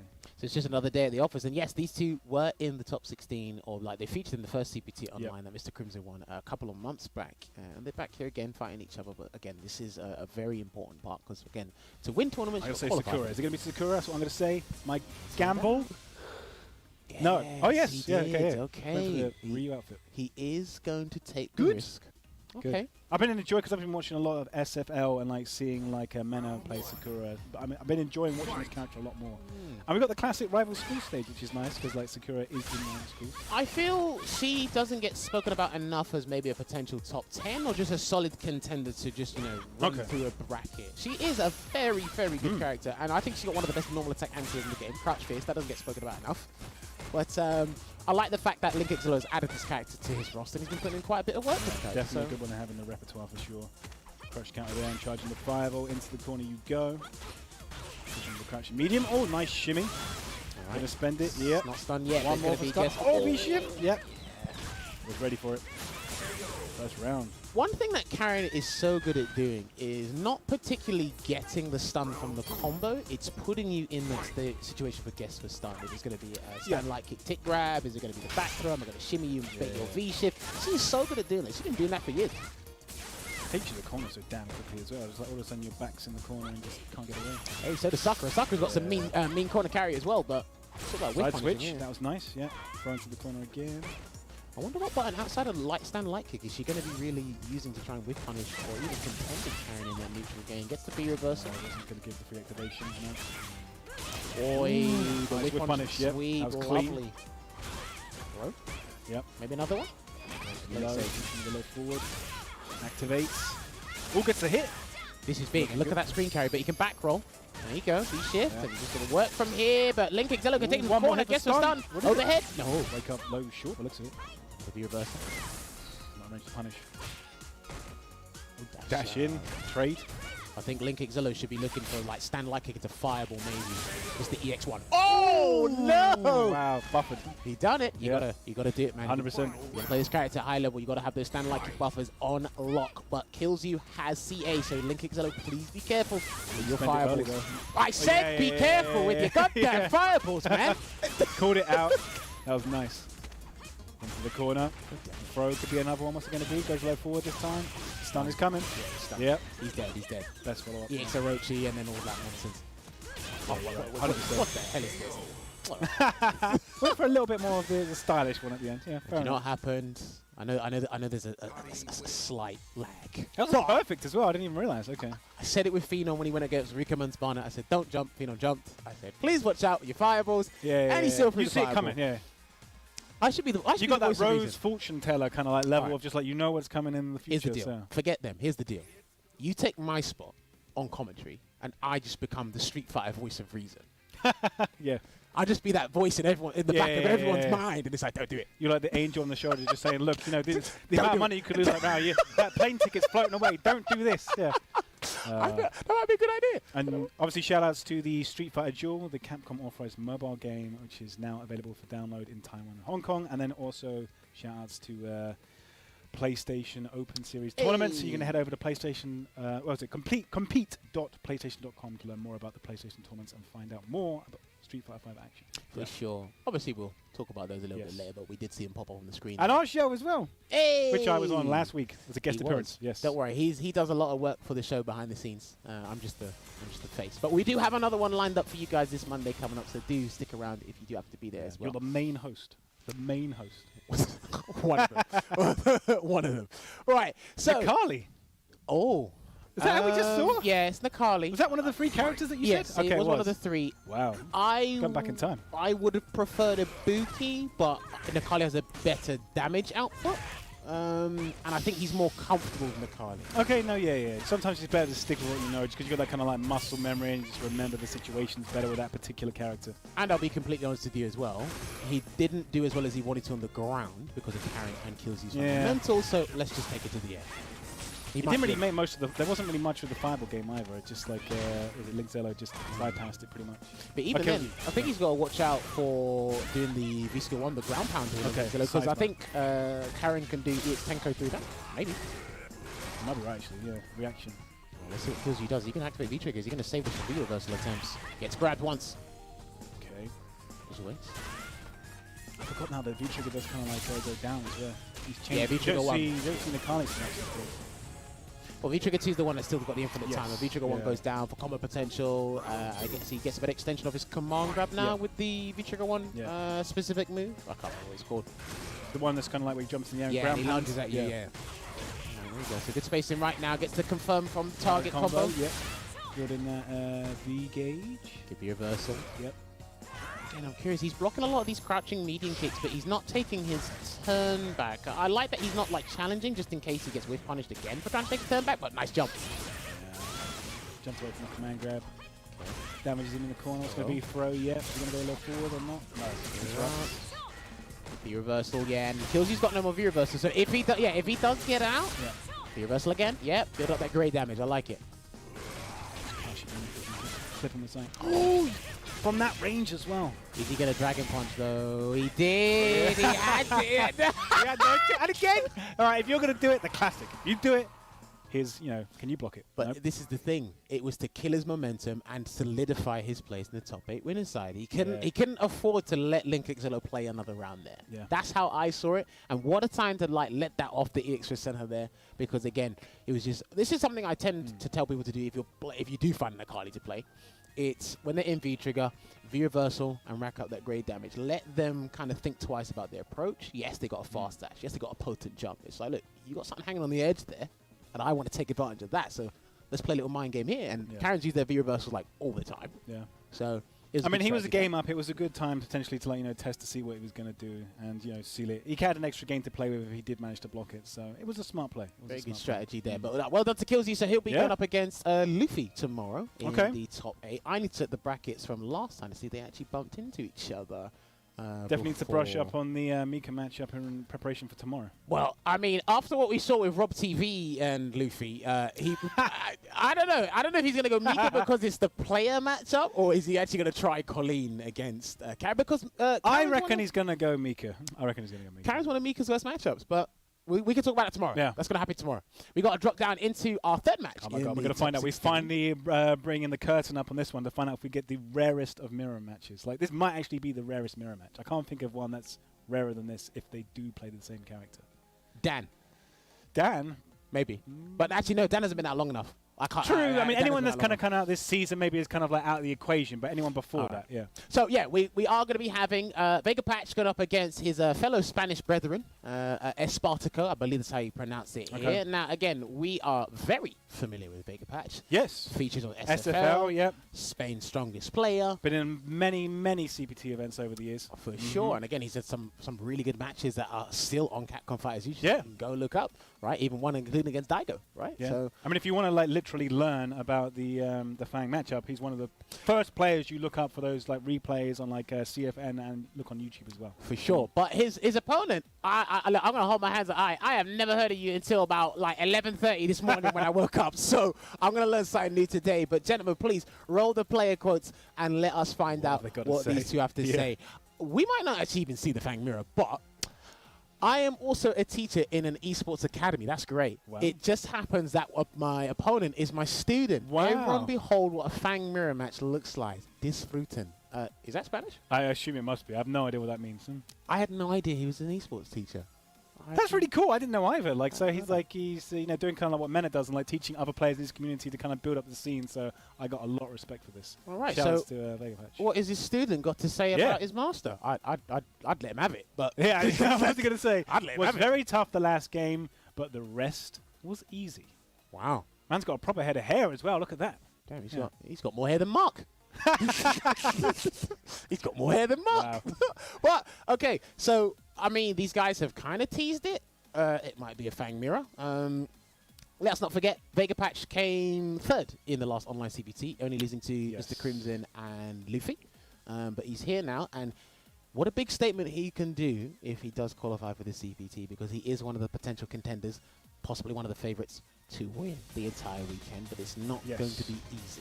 No, he's got a difficult path ahead of him, and first he's got to put his student in his place. Okay. He's got to say, you're 5 years too early. It is, and obviously, let's not forget, shouts to Vega Patch as well, man, because he's been streaming a lot more regularly in Spanish and in English, giving more people knowledge on the character, his opinions on the game as well. So I really want to see They've even picked the same V-trigger and the same V-skill. Yeah, this is definitely... Vega Patch is fighting himself at the moment. Oh, this is going to be interesting. Have you ever commentated a Fang Mirror match before? No, I definitely not. We need to have your poison playing over this, literally. Here's what's going to happen, right? Match. We're going to get this all wrong, and the fan community will come after us. So just watch out for your Twitter DMs soon. But Vega Patch has got a substantial life lead to work with right now. Yeah. So see how this works. This is slippery as ever. This is crazy. Who's who? Oh, there you go. Blocked and punished. Oh, yeah, okay. Yeah, that was I think that was the mediums that told you that, and it is punishable. Light and medium are punishable. I'm wondering if Espartaco got all of his setups from Vega Patch or if he's made some of his own. We're going to find out. Wait a minute, after a certain amount of time, you can replicate someone's setups when you decide to bring them out, right? That's all what it's all about. They punish there. Oh, okay. Too far. Medium would have done it. I don't think about fierce. Shift into the break. That's one thing both of these guys are probably going to do a lot. V-shift into the break. Vega Patch loves his V-shift. Okay, gets the corner pressure for himself. Straight out there, punish, yep. Okay, pressure being applied, can't challenge there. He wants to activate trigger, he's not going to do it. Okay, This is the thing, right? What's very interesting about this mirror match here is they'll both know when a setup isn't as real as you think it would be. Kind of like a pseudo gimmick, but at the same time, Vega Patch knows better than anyone when a Fang player wants to activate V-trigger. Yep. If you're not going to give it up after a certain point, it's just like, well, I'm just going to run all over you. And because you have a 4-frame button, you are not getting out of your own pressure. You've got the master student advantage here. This could be like a very quick speed run for the Patch, potentially. Because he just knows. Shift. Tricks. Nice punish. That's actually a clean punish on the stand hard kick meaty there. I don't know you should do that. Let's follow recovery too. So. I think I've even seen Fang's, what is it, kind of like an Olympic costume. The tracksuit. Yeah, it looks goofy. I'll give him that. I mean, it was a little bit. Nah, the Halloween one of the mecha. Oh, yeah, fair enough. They're decent. I like it. Alright, back to the neutral again. Espartaco just hasn't really been able to get the life lead and close the gap. He has not made Vega Patch uncomfortable at all. No. If anything, this is like a synchronized It's been another dance. day in the office, literally, for Vega Patch so far. That's in, but again, he's still The respectful. trap down, yeah. Playing the long-range game. They're doing the exact same thing. But he went all up close for the first game, but now he's just playing the keep away game. It's like he's literally teaching the different styles of like Fang within this one match. Lit man, probably one of the lessons Vega Patch teach him was we're how getting to the play, 101 right here. how to play in tournament. This is how I play in tournament. But crush Oh, counter, get the crush counter, yep. Into the trap, Tex, trade. If he did combo up with that. If he can just get around on the board or something, just What was was that? Anti-air? Crouch meeting kick He was on the anti-air. other side. It's because of the baggy tracksuit. That's another anti-air that doesn't get spoken about enough. I'm watching you people, you know. Oh, okay. This is No! Nah. What was that? What? And he even Nah. made him go the other way. Oh my god.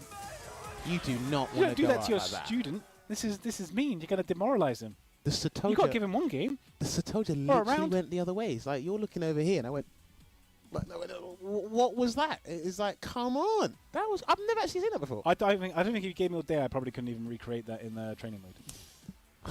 I'm not going to try. No, I mean, I'm not picking Fang the select screen to begin with. But I'm just saying, if.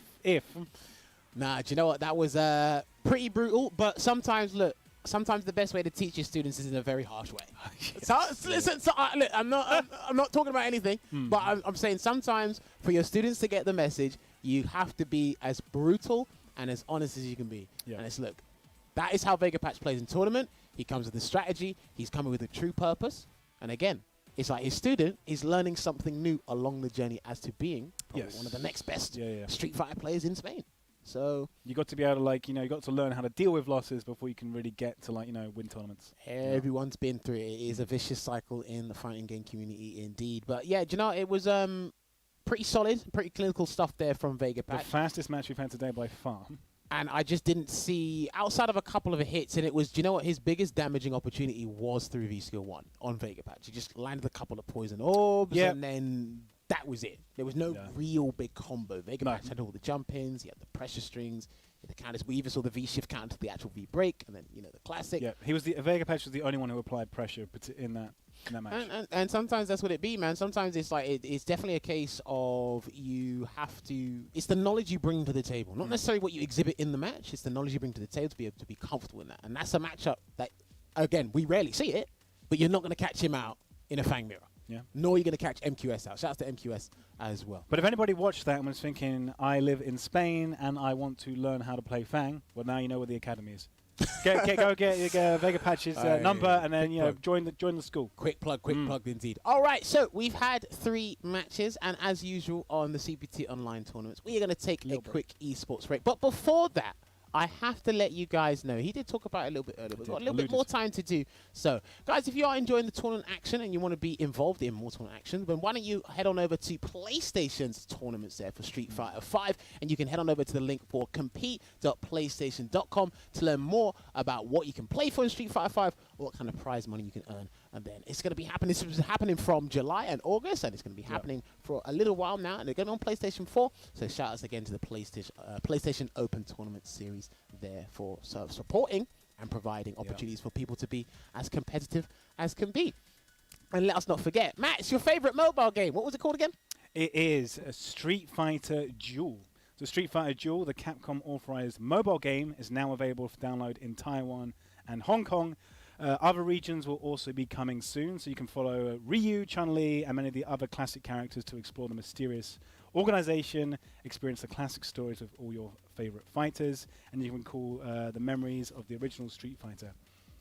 It's an impressive array of fighting elements, and the innovative multiplayer combos offer you a new battle experience, so a whole host of new mechanics, and it will challenge your strategy and your control in the game of Street Fighter. So definitely check that one out. See, I was able to get him to do his introduction series voice free of charge. How about that? Yeah. You haven't heard that for a while because I haven't done an intro video. I've been way too busy to do any more, unfortunately. Busy's good. Busy's good. Yes. But they do miss your intro voice. And I can get it on him for this weekend for calling out those CTAs. But we called out the CTAs for this one, but there's plenty more to come. But when we do come back, there's going to be more high-level Street Fighter 5 action here for France, Spain, and Portugal's second online CPT. Give us about 5 minutes, and we'll see you in a bit. Time to fly, time to fly. Never give up, we won't retreat. The ones who stand up turn to feast. So fly, time to fly. Glory waits for those who fight. We unite, we are Street Fighters.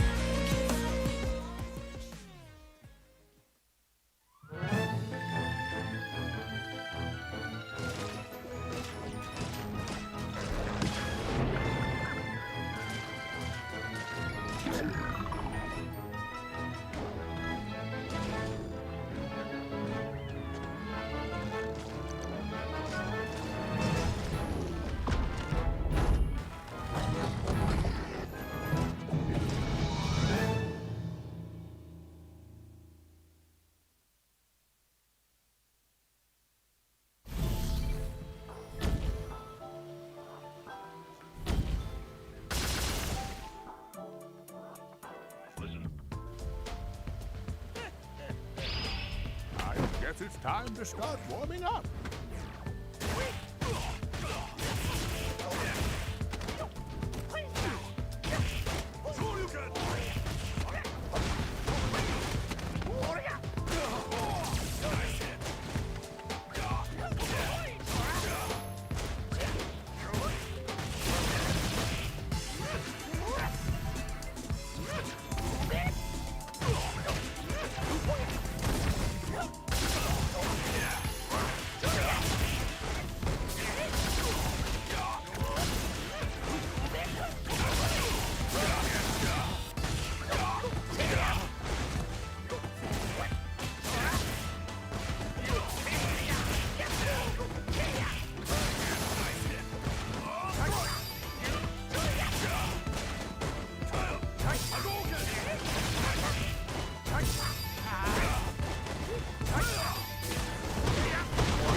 Others have to strike out on their own. Let's do this.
All right, everybody, and welcome back to France, Spain, and Portugal's second and final online CPT. We are still progressing through the winner's side of the bracket, and then we'll be dropping down into the losers very shortly. One winner's match left to go. For sure. But myself, Jammers, alongside the street writer Matt Edwards on commentary. We've had pretty fast matches. The last one was especially fast-paced, but it's, what is it, Vega Patch knocked his student into the losers bracket. Luffy knocked his old cohort Valmaster into losers bracket as well. Yeah. Partner in crime. And then the middle match, which I've already forgotten, was Kills You and Link yes, Zilla. That was it. Don't worry, we forget because of how rapid Karen these went games through, go. but the Sakura didn't. Because of how fast these matches go, we can forget matches like that in a blink of an eye. But that's what the archives are for. And make sure you subscribe to Capcom Fighters on YouTube, and of course subscribe to the channel on Twitch, twitch.tv/Capcom Fighters. But we are going to get our next match lined up. I see the players in the lobby, and we've got some strong contenders here in the bracket, as you can see right now. This is how the bracket has transpired or panned out so far. Luffy will be going up against Kills You in the winner's side of Top 8 tomorrow. First to 3 for both of them. It's going to be fantastic games, of course. Looking forward to that, yeah. And Vega Patch, one of the last Spanish representatives, will be going up against the winner of this next match. Will be calling the action for Akainu, going up against Junior Leo. Now, so we're thinking was it Guile versus Ken? Yes. Okay. That's what we see on their character select screens right now. But I know Junior Leo has a bit of a set, so if he wants to try and catch him off guard, he can. Is Junior Leo Leon? Is he part Leon? Yes. Yes, he is. From Leon, yes. Yeah. Alongside Link Exillo, Nastin Claw, Mr. Crimson. Zakanu is... I think Akainu is Paris. Okay, that makes sense. Or Parry. Yeah. But yes, without further ado, let us get these guys' player coats on board, because again, I know Akainu has been very hungry to try and qualify for the CPT in upcoming weeks. So let me see what he has to say after this. Tough matchup for my characters. I mean, if you pick Ken V-Trigger too, it might be tough for him, but I like it. Okay. Why do they like the word tough? I'm not entirely sure. Yeah, it's just a Ken player kind of thing, I guess. Why don't you say horrible? Why don't you say terrible? Why don't you say bad? Tough. Tough matchup. It's like tough love, you know. Well, hey, listen, the French know all about tough love with the fighting games they play and the fighting game history. Let me see what Akainu has to say. It's going to be fun. Okay, we're keeping it to the literal one-sentence answers here, but it's going to be fun. That sounds a bit more confident to me. Like he's saying, is it going to be fun because I'm going to win and I'm going to beat him? No, Matt, that is the most ambiguous statement you can give. Who's it going to be fun for? Me? It's fun if you win. Well, it's fun if you win. I've seen people angry when they've won. I don't think he had that much fun when he played against Hurricane Lasetz the other day. It's Cammy. Come on. But it is going to be Ken versus Guile, and it has been picked. The V-Trigger 2, the Shinryuken for Junior Leo. I didn't Paris quite versus see. Leon. I didn't quite see what V-Skill. Okay, Akainu picked V-Skill 1. Okay, yeah. So he's gone with the first loadout altogether here. Akainu, V-Trigger 1 and V-Skill 1. Amplify the Sonic Boom game and the ground game as a whole. It definitely makes sense for Ken to go for the V-Trigger 2, so the opportunity to get through the fireballs. Just confirmed there already right off the bat from not Junior a good Leo. start. what he wants to do with V-Trigger 2 is if you can try and just kind of snipe away and just chip away at Gal's health to get it below 50% and then use the Shinryuken to do an absurd amount of damage. Yes. And then get the Oki in the corner. Yeah, get the corner pressure, yeah. Dude, because that Shinryuken against Gal is a big turnaround. You saw Chris T did it against Luigi. Shout out to those changed guys. the nature of the matchup for sure. Ooh, didn't get the anti-air. Looked like he went for like Crouching Fierce, but... Right, throw. Dash up, try to bait something here. Blocks it.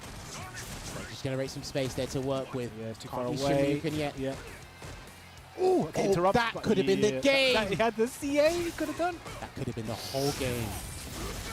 Whoa! It can't kill. He's not. Yeah, he's still alive. Because that was scaling. Is he gonna flash? Is he gonna run? The double dash. Ooh. Ah, that time he had it. That time he had it. No Crouching Fierce this time. Take this flash kick. Respect it. The thing is, like, again, your anti-airs have to be so on point in a game like Street Fighter V. And I remember Ali was actually talking about this on Twitter to Sanford yesterday, right? It's a lot of situations, right? If you're in a risky zone, you always have to prepare for the jump. Even if it never comes. If you're in a risky zone where your character is susceptible to jump, it has to be in the back of your mind because, like, they get that clean jump in. It's like one of the most damaging combos into setup in the game. Pretty much any character. He backs off here. He doesn't want to get hit by that forward fist there from Gal. The back fist. Throwing a bit. Plasma goes to the run. Clips with the low short. No, that's good though. A lot more people should do that against Ken's V skill 1. If you see him running, just press a light attack or press a light kick. You can actually stop him and get the counter hit.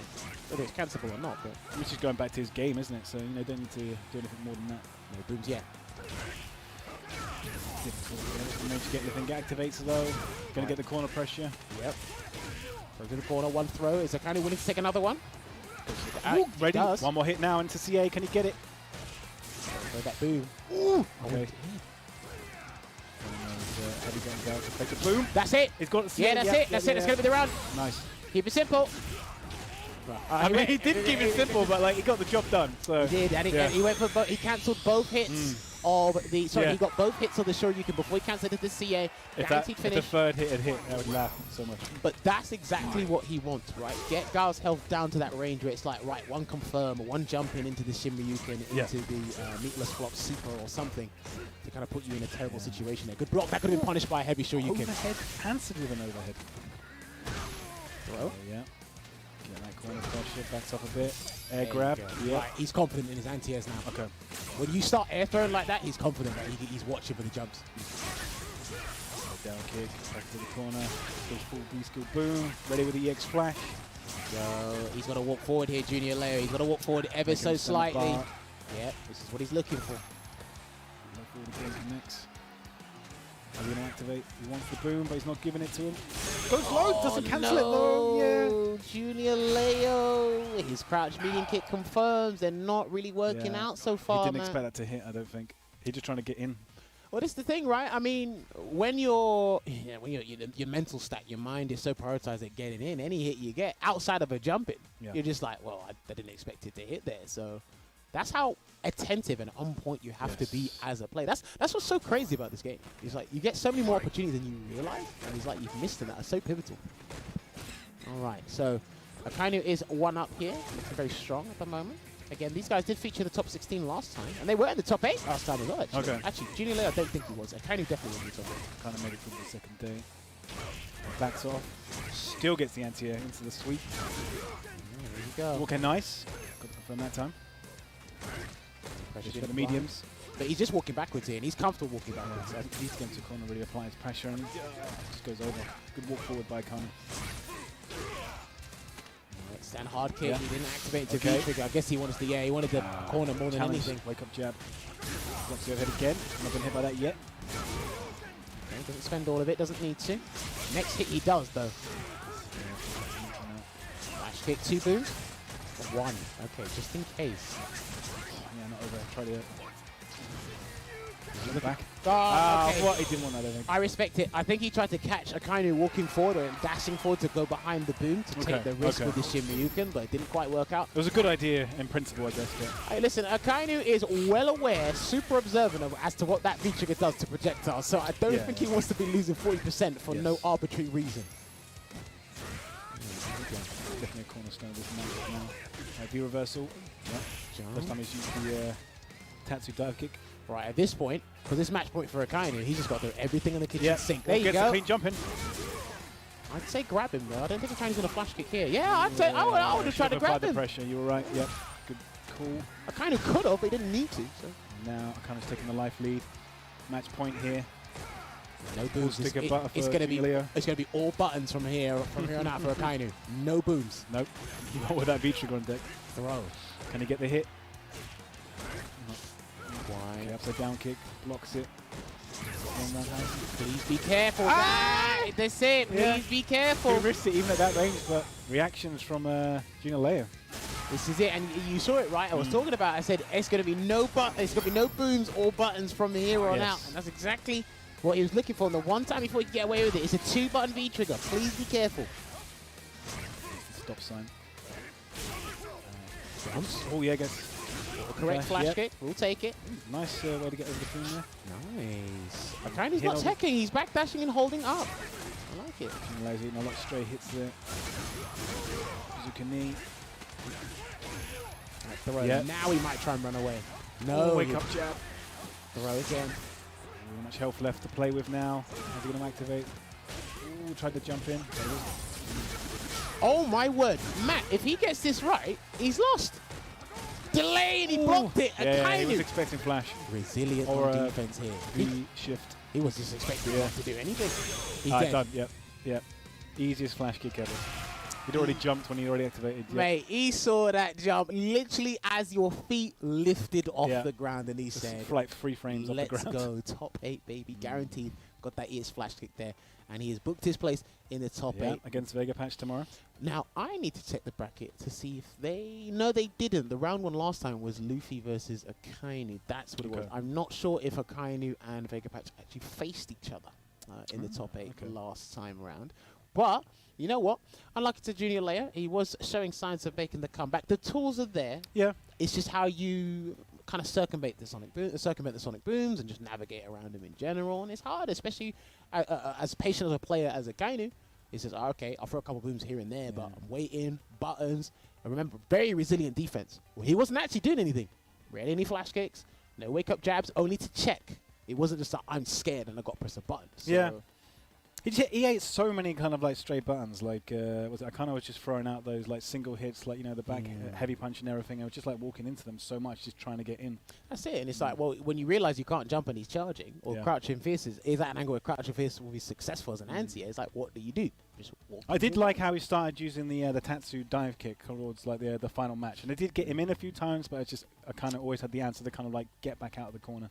Yeah, it was unfortunate indeed. But yes, that is basically your winners' matches concluded. So we can just pop the bracket up so that people can see on the screen right now how it's looking. This is how the top 8 winner side is looking tomorrow. Yeah. Luffy going up against Killzu.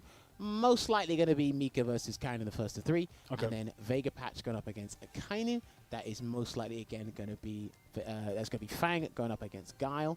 Unless Akainu wants to bring out another character. I don't think Vega Patch is going to see his jury, so I think it's safe to assume it's going to be Guile versus Fangs. That's going to be another interesting one. I think Vega Patch is pretty familiar with that matchup now, especially with the must be at this point, 100%. Yeah. So that'd be an interesting one. But we are waiting to set up our next match in the losers side. And again, this is where we had more Spanish players featured the losers side. Yes, we've got Apopino, we got Loix, we got Espartaco still waiting, and we got Froze as well. So there's good representation here of the Spanish community in this side of the bracket. Still 4 Spanish players left in the tournament. So this is going to be interesting, right? So Apopino is going up against Zantetsuken next, as you guys can see it on your screens. So that's going to be most likely Ken versus Gil, another matchup where I feel... Hopefully we see some parries. That's what I'm looking forward to. Well, you'll get what you want. Don't worry. You'll get what you want. But I feel that Ken should be using or opting for V-Trigger 2 because of pyrokinesis and cryokinesis. Yeah, there's a lot of fireball pressure there, so we would see what we saw in the previous match where he would use them to interrupt and get that corner pressure, so that does make sense. Yeah. Now, for most Kens you watch, you can be very solid with Ken, like a Big Bird, more methodical, but every Ken has that aggression. It's how far are you willing to dial up the aggressive? And Apopino for me is one of the more aggressive, kind of like mid-level to high-level Kens that we've seen. So you still see, you saw it in Junior Leia. He's facing a matchup where it's kind of just a brick wall. So how you the bonus stage, beat the car and then get the points and stuff. That's what these guys are trying to do. They're trying to break down the wall and try to get in. But You reckon this guy's going to take more risks then? I think he will. Okay. And Zantetsuken, I've heard he is the best Gil in Europe. Really? We don't have many of those. I mean, a lot of people certainly played Gil when he launched, and then kind of like, dropped off a bit more.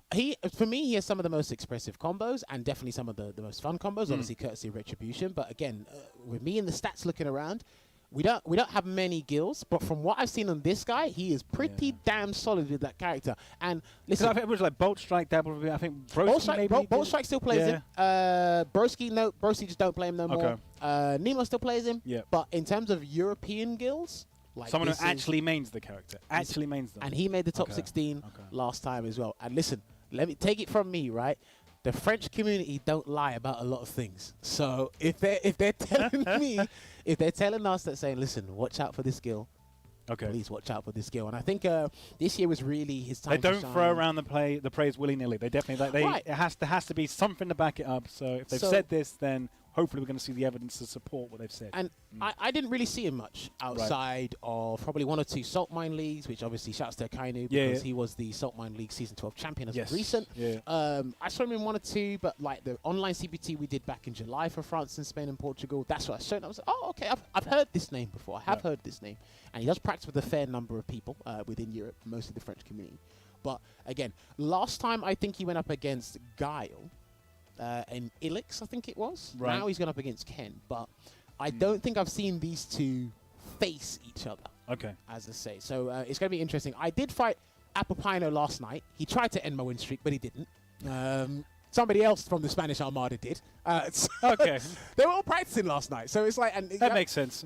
You have to remember, right? So when your respective CPT comes up, names you haven't seen in a while come back on CFN, and then everyone's practicing. It's damn it, it's not. You got to get rid of that rust so that you're kind of like tournament ready for the next day. You want to get like all that matchup experience and just be ready for those players in your bracket. So. But do not forget, guys, if you want to see more information on the bracket and how these players even got to this point, hit ! bracket in the chat and you can see what's up. This is not the only Gil we're going to see in the top 16. That's the craziest part, because I'd expect to see 1 maybe, but like actually having like 2 of them. So this is crazy, right? Because we can literally put this case up to, again, we can give No Neutral another topic. Who has the weirdest character roster? Asia, Europe, or America? And it by far, it's us. Yeah. Listen, like I said, we're Alice in Wonderland. You get talking doorknobs, you get flying keys. You get everything. Look, Matt, we've had... We were the only territory kind of like known for having any Laura players for the longest time when it started. And it's just like, Fangs and, We've had a Fang mirror. The only like top tier Falc. Yes, that's true. That's true. We've had a Fang mirror today. Yeah. We got 2 Gils. Where on earth in a CPT bracket you're gonna find 2 Gils? Yeah, it's like the plane like flying over like Street Fighter 2 Europe, and then you're gonna get the crazy nonsense. Welcome to the show. And hope you enjoy it. Right, news just in. We are going to go down to the next match in loser's side because word on the street is we can't actually get a hold of Zantetsuken at the moment, but hopefully he hasn't run off and forgotten he's qualified for top 16. If you don't want your spot, I'll take it. Hopefully the broadband hasn't gone down in his neighborhood. He's now just like rushing to kind of like, friends like down the street to hopefully get it sorted. And listen, man, these guys are a lovable community. I'm sure they can sort something out. Help your boy out. If you don't want your top 16 spot, I'm always here. I'm always here. You could commentate while playing. Maybe. I'm not as good as Rob TV, but I probably could try. But yes, we're going to be moving down to the next match instead. So it's going to be Loic's going up against TKR, I believe. Right, okay. Chun-Li versus... Honda. Okay. That's what his match is said on CFN. On our screens right now, I do see an 11. I don't think he's going to pick 11 against someone as formidable as TKR. Remember, featured on Gfinity, a Gfinity champion. Yes. He's had regular placements in European top 8s. He's travelled out internationally as well. He's a very fierce opponent. He's a known commodity for sure, certainly around the EU scene and more than international scene as well. And he's one of the most exuberant guys you will see. Yeah. A hell of a personality. I'm pretty sure you've seen him have a couple of exchanges with Punk online, if you have seen him. But anyway, let me see what the gentlemen have to say about each other so we can Here come the quotes. Read on these quotes. So, I hate Fang. Wait, what? Have you fooled me? Is Loix playing someone else? I saw Honda this morning. We can't have another Fang. Surely not. Oh, my word. What? Free? No.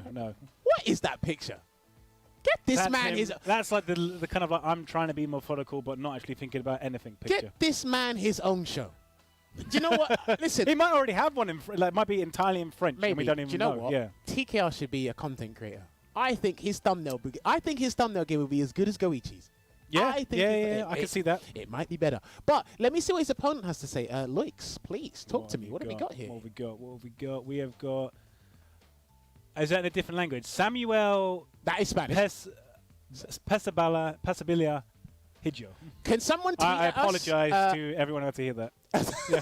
Yeah, don't do that again. Can someone tweet us at HCJammers at the Street Right? If you do speak Spanish, can you tell me what that means? That I hope that doesn't I think the first part's a name, Samuel, but I don't know the rest. Someone said I hate Fang. Maybe that means I hate Chun-Li. I don't know. Maybe it could be. Yeah. I thought they got translated. I thought they translated the. Why on earth did TKR say I hate Fang? It's the mix-up. It's the outside the game mix-up, the meta mix-up. Wait, whoever wins this one, do they have to fight Espartaco? I need to double check. Maybe he's already banking on beating the Honda player, so he's like, I hate Fang. So he's kind of like, yes. Whoever wins he's this banking the quote. He's got one quote early. Disrespectful person. Damn, this guy, you gotta love him. You've literally gotta love him. All right, so we start off this match here. So yeah, this is one I haven't really seen as often as I'd like to. Okay. You're working on the perfect already in the first game of this set. Oh, empty jump low. He took that risk. Good block though. Okay. Yeah. So this guy here. Get a hit. He got the perfect. Yeah. This guy here knocked Will 2-Pack into losing. Okay. I think he beat him 2-1. But TKR, again, if you're not familiar with TKR's aggressive style of Chun-Li, he can definitely catch you out. And then he likes the steamroll. He can dial it back and be solid as well. He definitely likes to. He's a master of Chun-Li's jumps. I think he's a master of Chun-Li's jumps. Because of how floaty it can be. Best Chun-Li jumps in the business. You need them. Stays in front. You are definitely the charge. You're definitely going to see a lot of blocking on both ends with these two. This is going to hurt. Yeah. Meatless. Bro. Oh, wait. Oh, he just chopped the run out of invincibility. It was too far out, I guess. So, yeah, that doesn't have a lot of invincibility in general, but I actually think... Will stand hard punch as an anti-air? Does anti-air hitbox come out before? That's weird. It looked like he kind of like pressed... it was still kind of like starting up. So kind of like hit after the invincibility thing.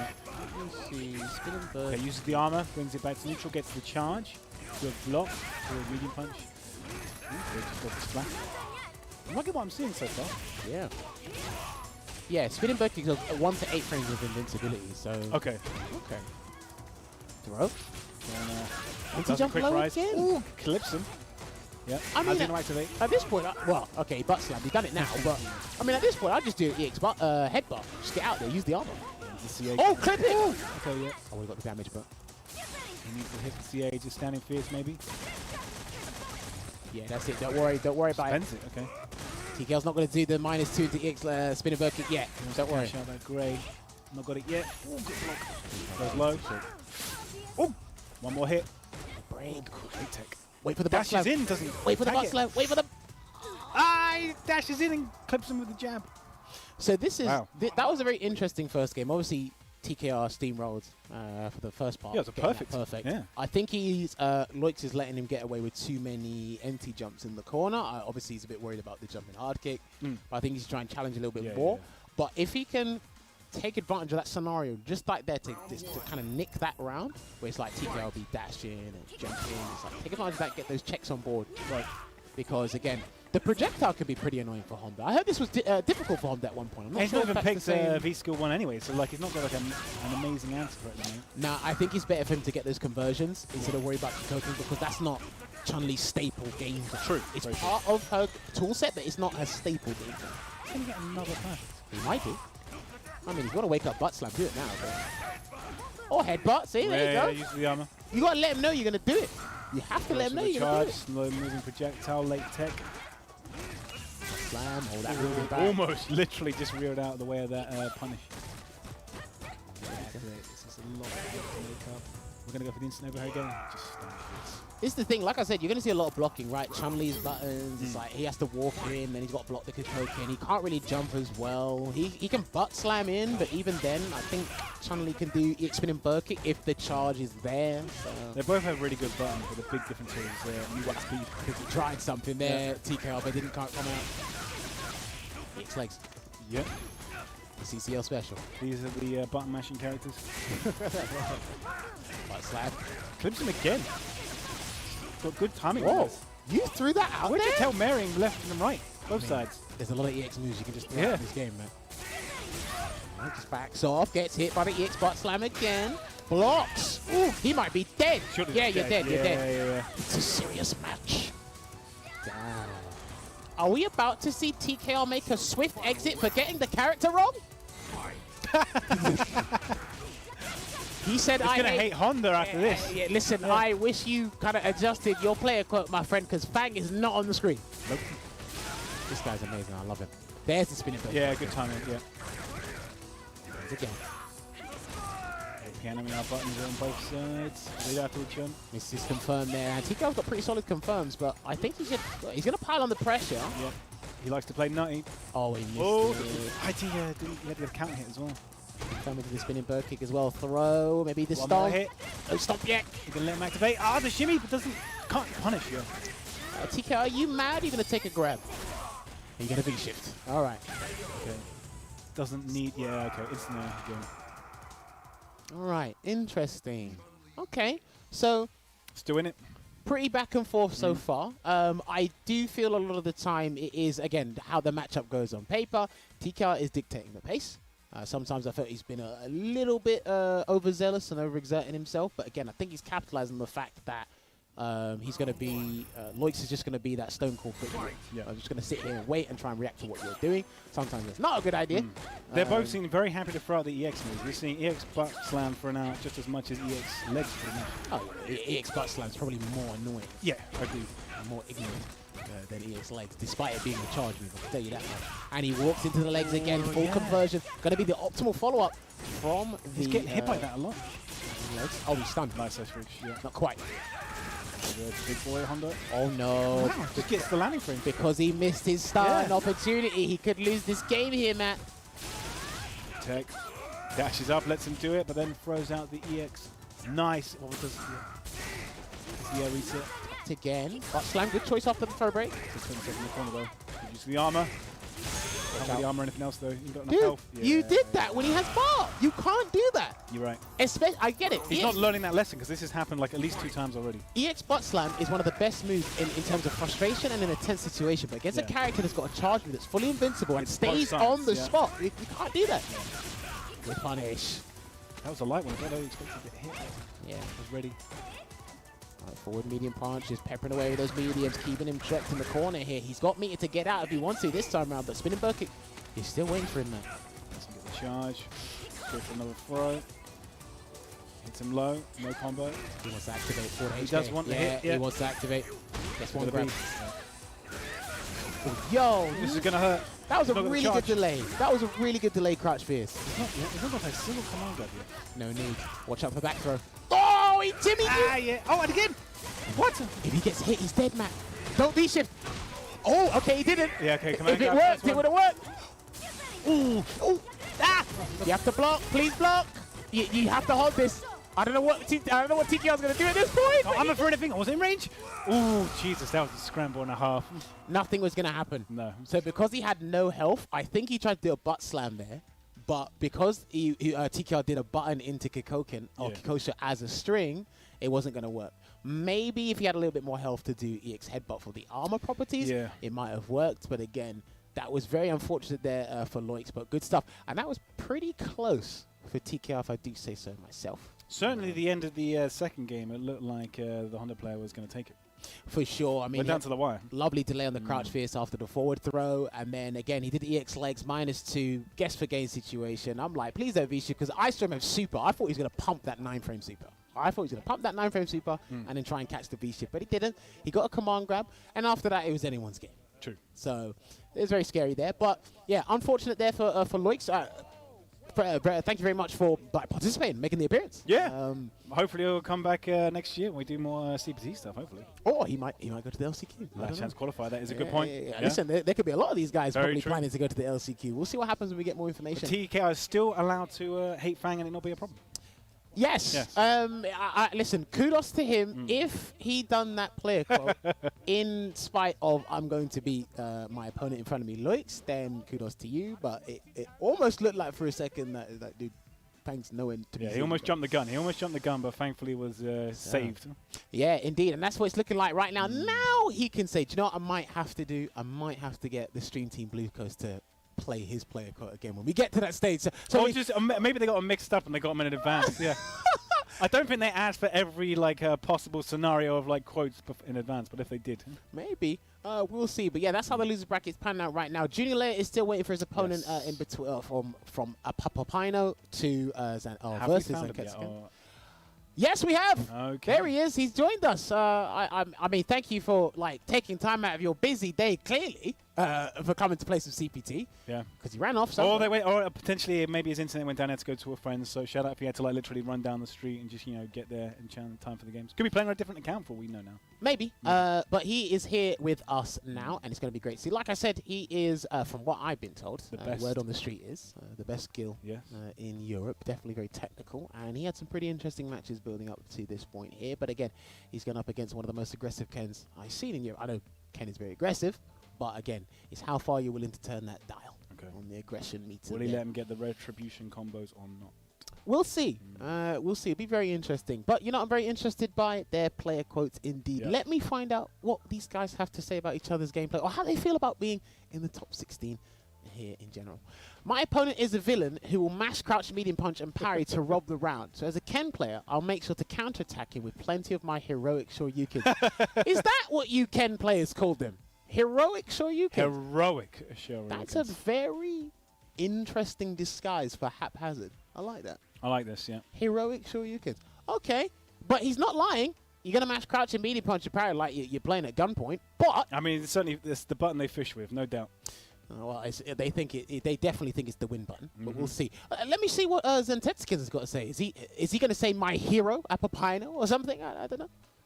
I can take my turn here, right? No Shoryukens, right?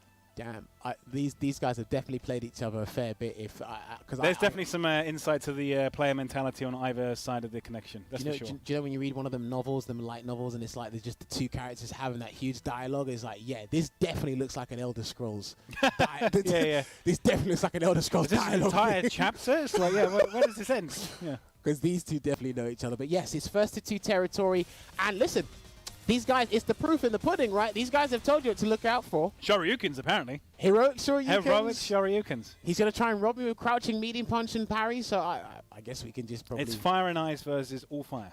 Well, I mean, I could have had it any other way. Apopino gone up against Zentetsuken here. Another Spain versus France.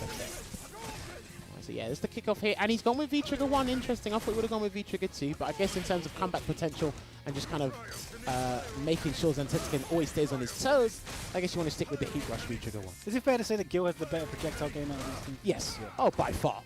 By far. Ken doesn't really rely on just like Chun-Li, Ken doesn't really rely on it's there, but it's almost like a moment. Their best usage is to help him activate V-Trigger to give him more frame advantage. Right, that's our first DP. Number 1 on the counter. Well, that wasn't It wasn't very heroic. No. That was part of a a given. combo. Yeah. Or back throw. Looked like he was going standing forward. Very good. Zentetsuken. Oh, that's an anti-air. No, that's not. It's an anti-air. It's not yet. We haven't seen the heroic Dragon Punch yet. The frame trap or the wake-up Dragon Punch. That's the one you're talking about. Fair enough. Oh. Yeah, he tried to challenge it. So there is a gap. When Ken does low forward into any version of his fireball, there is a gap. But because Gil doesn't have any invincible moves outside of his CA, he can't really do that. I don't think he's a parry there either. I'm not sure. Nice punish. I was going to say that as well. Yeah. You have to watch out for doing Coral Kick because it's like -6 on block. And it's got increased pushback because of the Season 5 changes. But Ken's Heavy Shoryuken got buffed during the year as well. So what frame is it active? I need to double check that. But again, he's just got to watch out for Heavy Shoryuken with some of the buttons he's pressing. He just empty jump into another throw. Doesn't even go low. Blocks the dash kick taxi. Here we go, back medium punch. Going to activate from the pyrokinesis. Block, Good backdash there. He could have interrupted that. Oh, jump it. Ooh. Expecting another Tatsu, I think, and just got hit. Block. Damage. Yeah, he hasn't given me a heroic DP yet. Not yet. He's playing pretty solid so far. He's not really had any. He's been on the offense way more. So, right, watch out for that super. We could just like shimmy DP. That'd be a heroic DP. There you go.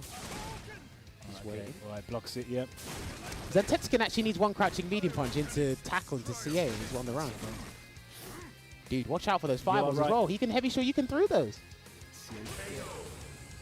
Okay, just standing light kick, buffered probably as well, but he said, I'll come with my counter attack, and he said he's going to try and rob me with crouching medium punch. He's already shown us he's done the homework, Matt. he knows. He's watched the tapes. He knows what they're going to be fishing with. Well, this is the thing. At this point in time, when we're playing Street Fighter V, you kind of know the go-to tools for our characters when they're meterless, when they got the one bar, when they got V-trigger available. So it's like all the different scenarios. You've got to have that all kind of like in the memory, so you know exactly what to look out for and what to counter.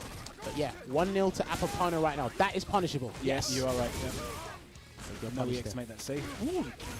Is that heroic? That was heroic. I'll give him that one. That was heroic. It turned it around. He's back to neutral. He's fine. He gets another jump in there. I would say at least commendable. I don't know heroic. Oh, he tried to jump. He did. He was looking for that jump in. I'll tell you that much. Actually, medium punch paying dividends. Now he confirmed. I feel he can DP. We haven't had any retribution combos yet. Is he going to get one? Come on. Nah, you have to respect it. When Gil's in V-trigger, you just have to take those grabs. Timed out. It literally timed out. That's how long he was blocking for. Just wait for Apopano to jump. That is, you can. Oh, he could challenge that. He could definitely have challenged that. That's only +1 on block. Okay. Ken hasn't got a 3-frame move outside of light touches, so he could have pressed the jab to stop it. Oh, if he loses this, what? Do you know what? Why would you go for that overhead? Right, we are playing on borrowed time. I think Zantetsuken could have challenged there.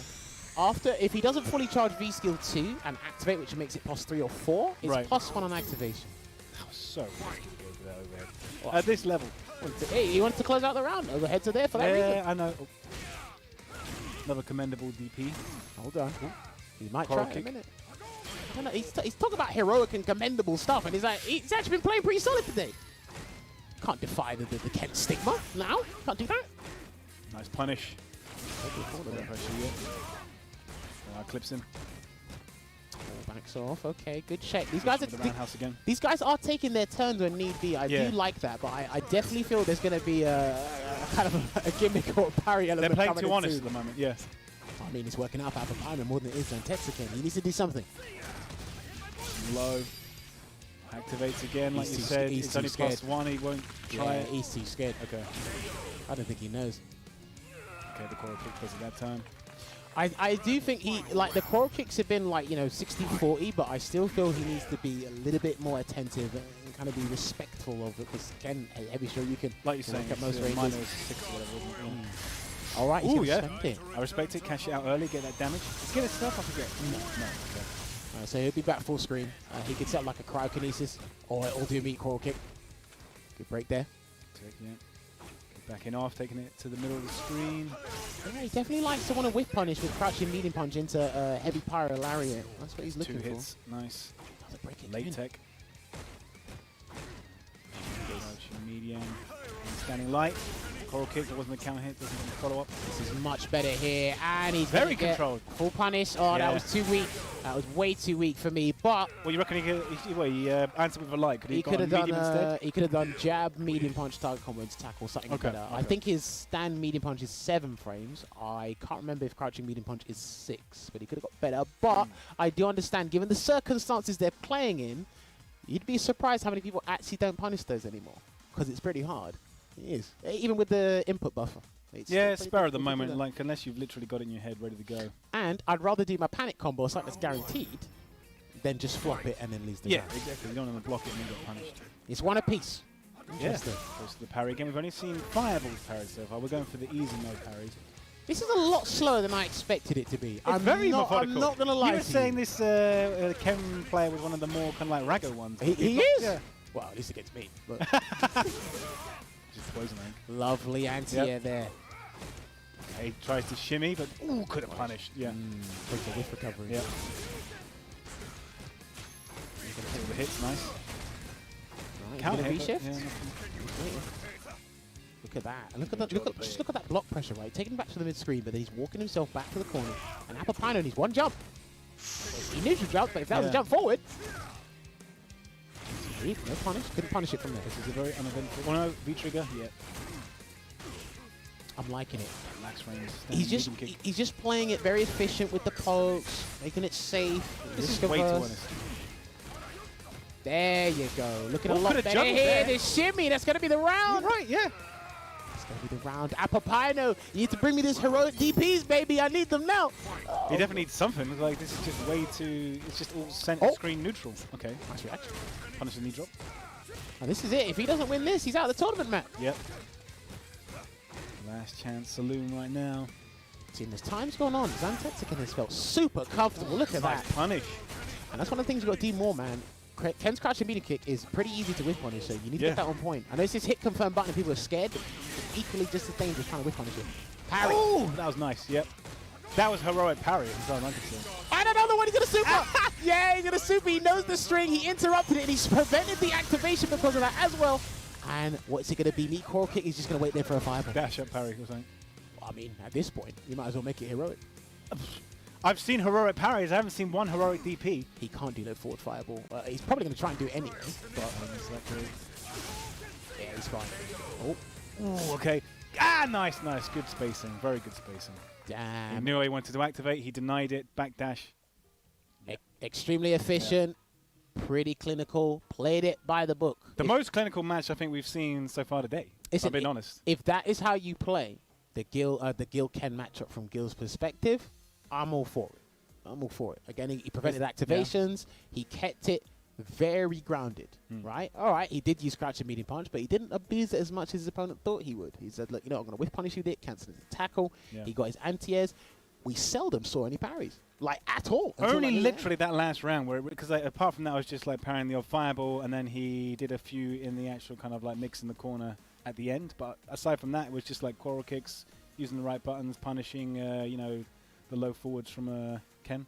Yeah, unfortunate there for Apopino. He did feature in both top 16s, but that is it. There's no more opportunities for him to qualify for the Capcom Cup unless he wants to go to the LCQ. But again, another participant, I have to say thank you very much for competing. Yes. And hope to see more of your Ken in the future. 100%. So can we look at the bracket real quick? Because we actually are scheduled for another break in just a moment. But I want to see how things are panning out right now. So yes, it will be an all-French affair. He has to go up against another Ken in Junior Leo unless he decides to pick his Seth against Gil.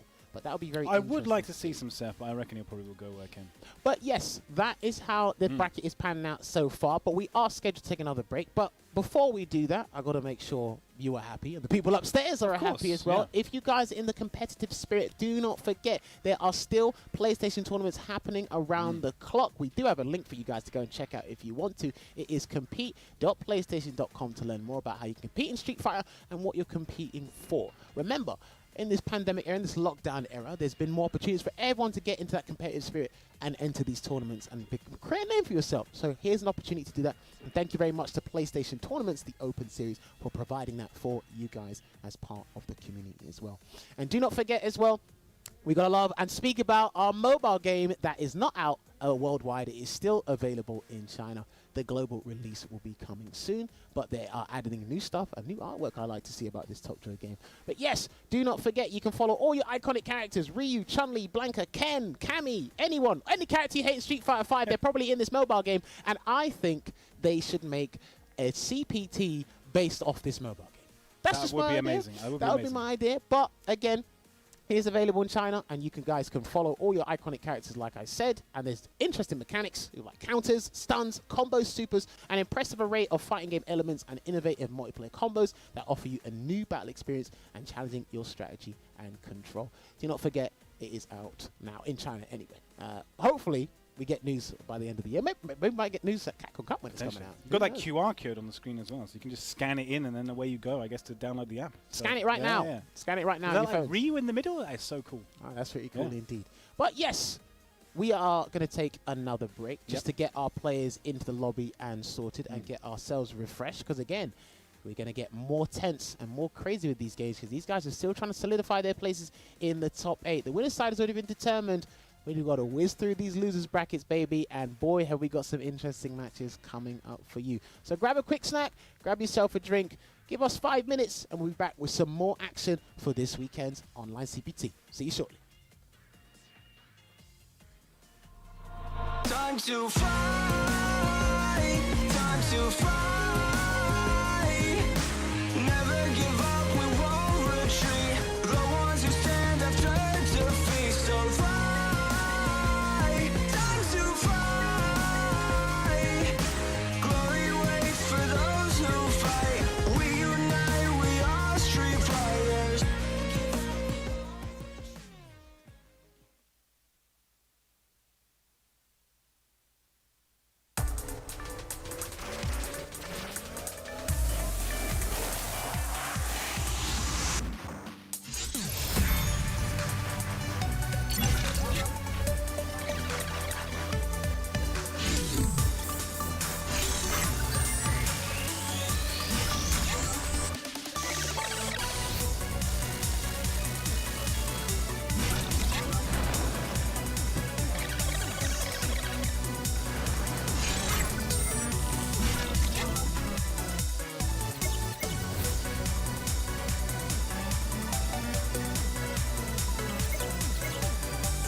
So, you really want to go through the trouble?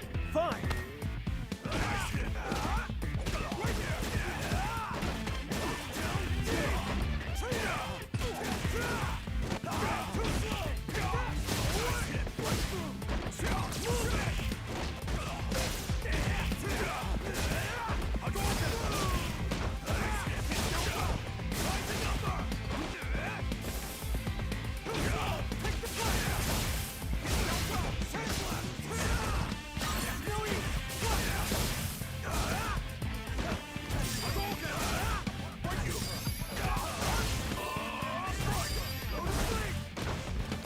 All clear!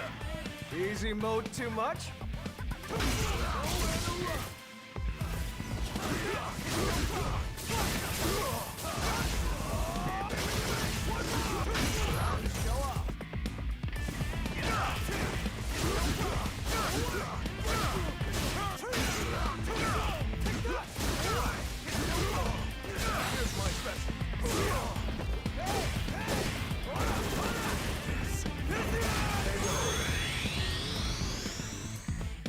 Sucks to be you. I'm always ready for a fight.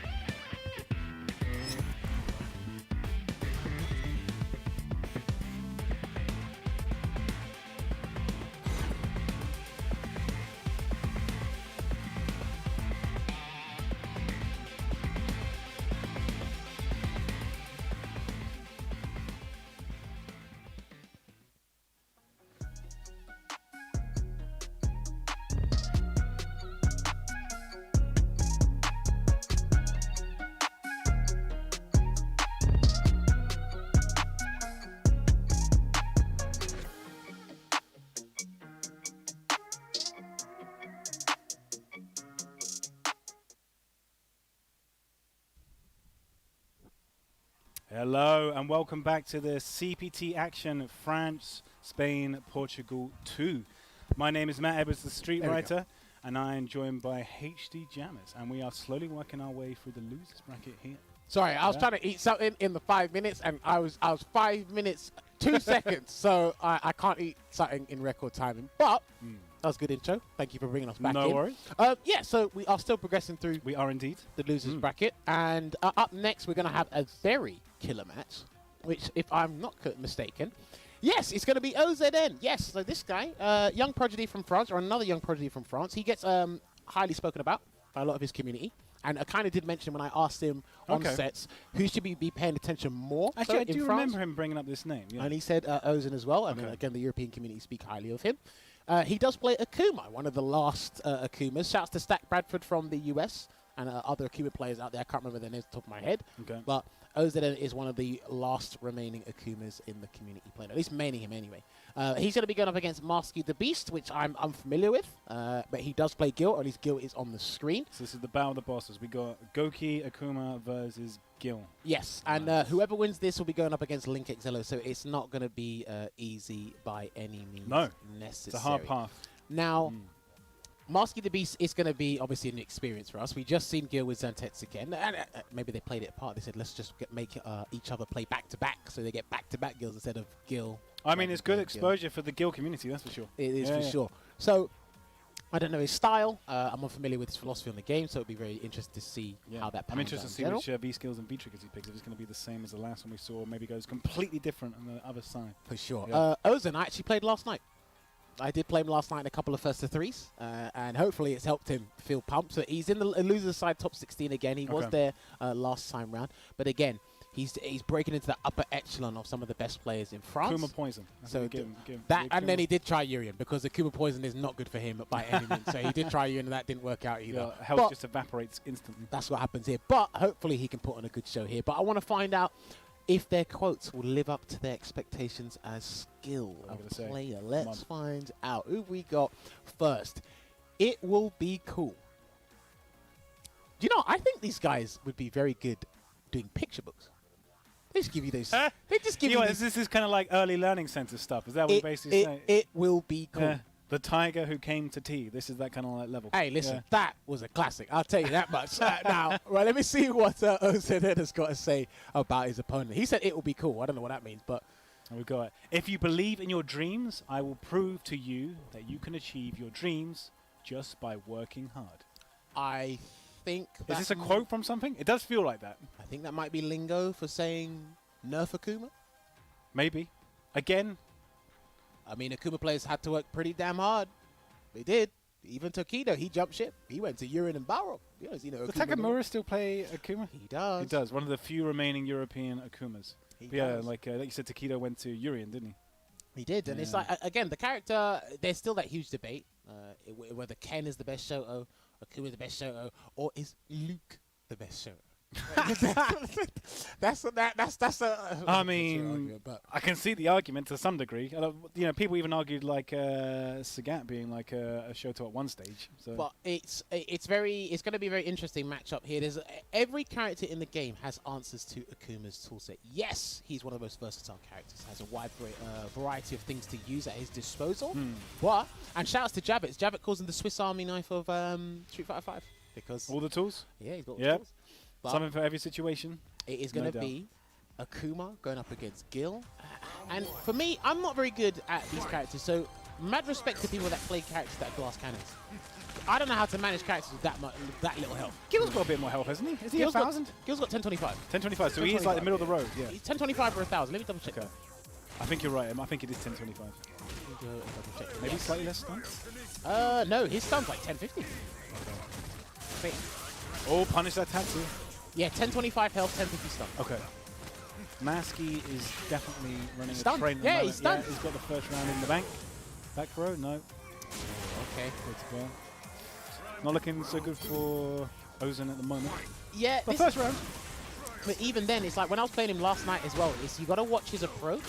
When he gets in, he's fine, but people are not as afraid as they used to be of Akuma in terms of him trying to open you up, walk away, take a grab here and there. It's because I know you have such little health, any hit will be a dire one to you and changes your mindset completely. Right? I love playing this on Barrel because like, you can just make him explode.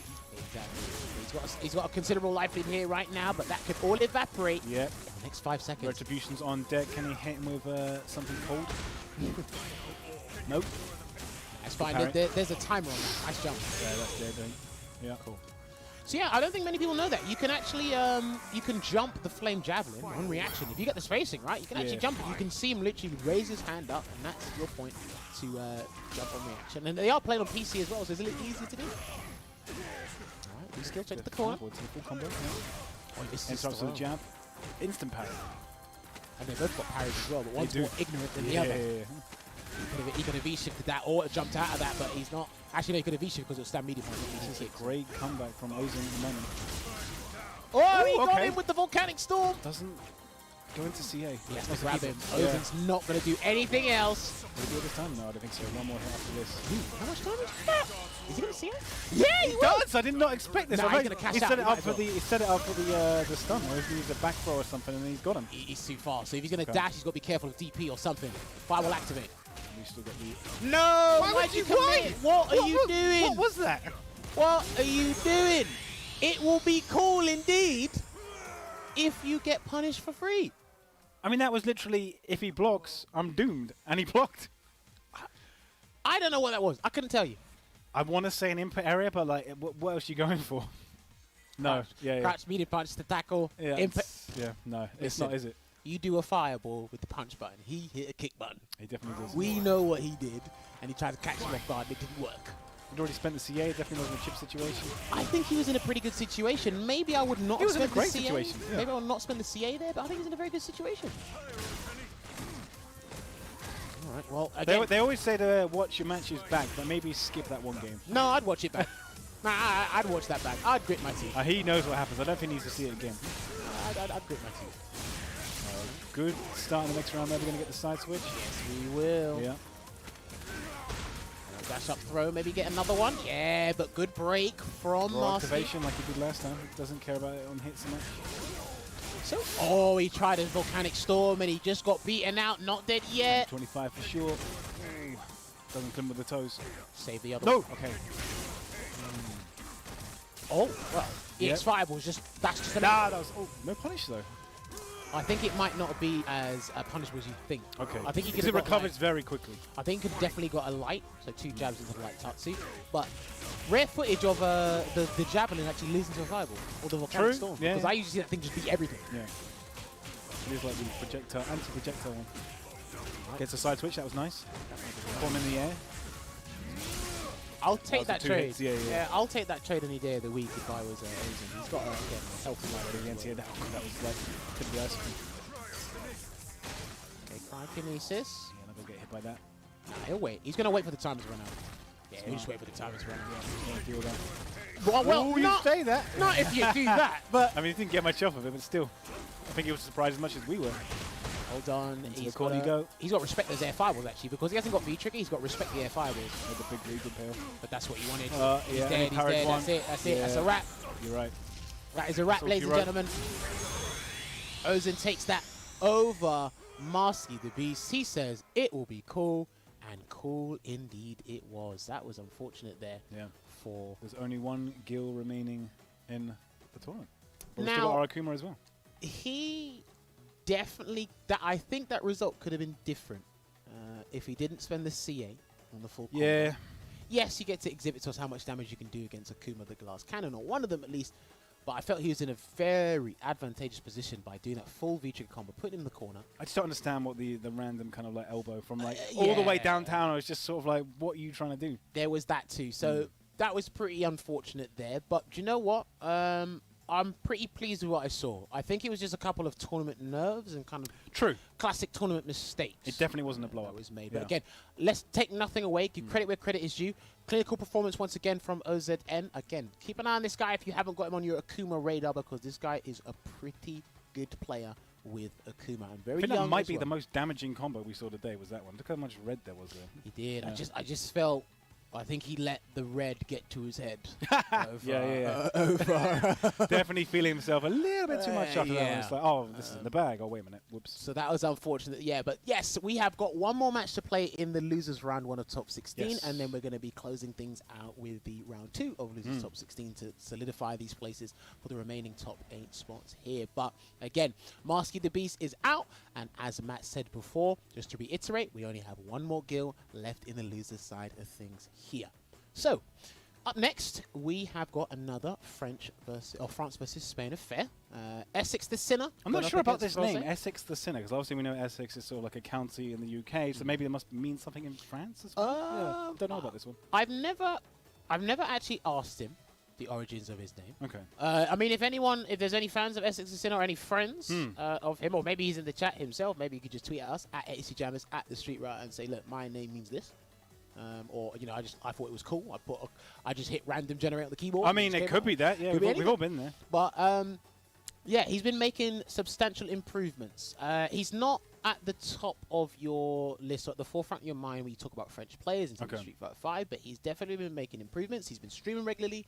He has been, active in tournaments as well. Right. He's been really trying to make a name for himself, and I like that his results are coming to fruition, because he didn't make the top 16 last time in the online CPT, and this is a very good indication that progress has been made. Yeah, 100%. He's getting the exposure this time. He's made the top 16. He's on an official Capcom Pro Tour stream, so that's, it's steps. He's getting those accolades. That's what we want. And of course, I mean, sometimes when you do get hit with when you actually do see the progression actually being showcased in front of you, you get hit by a ton of bricks. And unfortunately, he's just running into bad matchups, and one of the best guys in the game in his opponent with Froze and Boxer. But we'll talk more about the matchup in a minute. Let me see what our lovely gentlemen have to say about each other, or maybe their characters. I'm hoping someone won't say I hate Poison, because it's not Poison on the screen. But I like Sinner. I think Sinner. I like Sinner, but I think Sinner is a great player, but I like the matchup. I like that. Yeah, I like that. It's being honest. You're not trying to say, oh, I think this is like neutral. I like the matchup. This is definitely like slightly tipped in my favor. I'm a boxer main. Let's do this. Okay, so what does Sinner got to say about this? Does he say I hate Froze and I like the match? I don't know. Poor Kage. Oh, well, listen. I get the impression he doesn't like the matchup.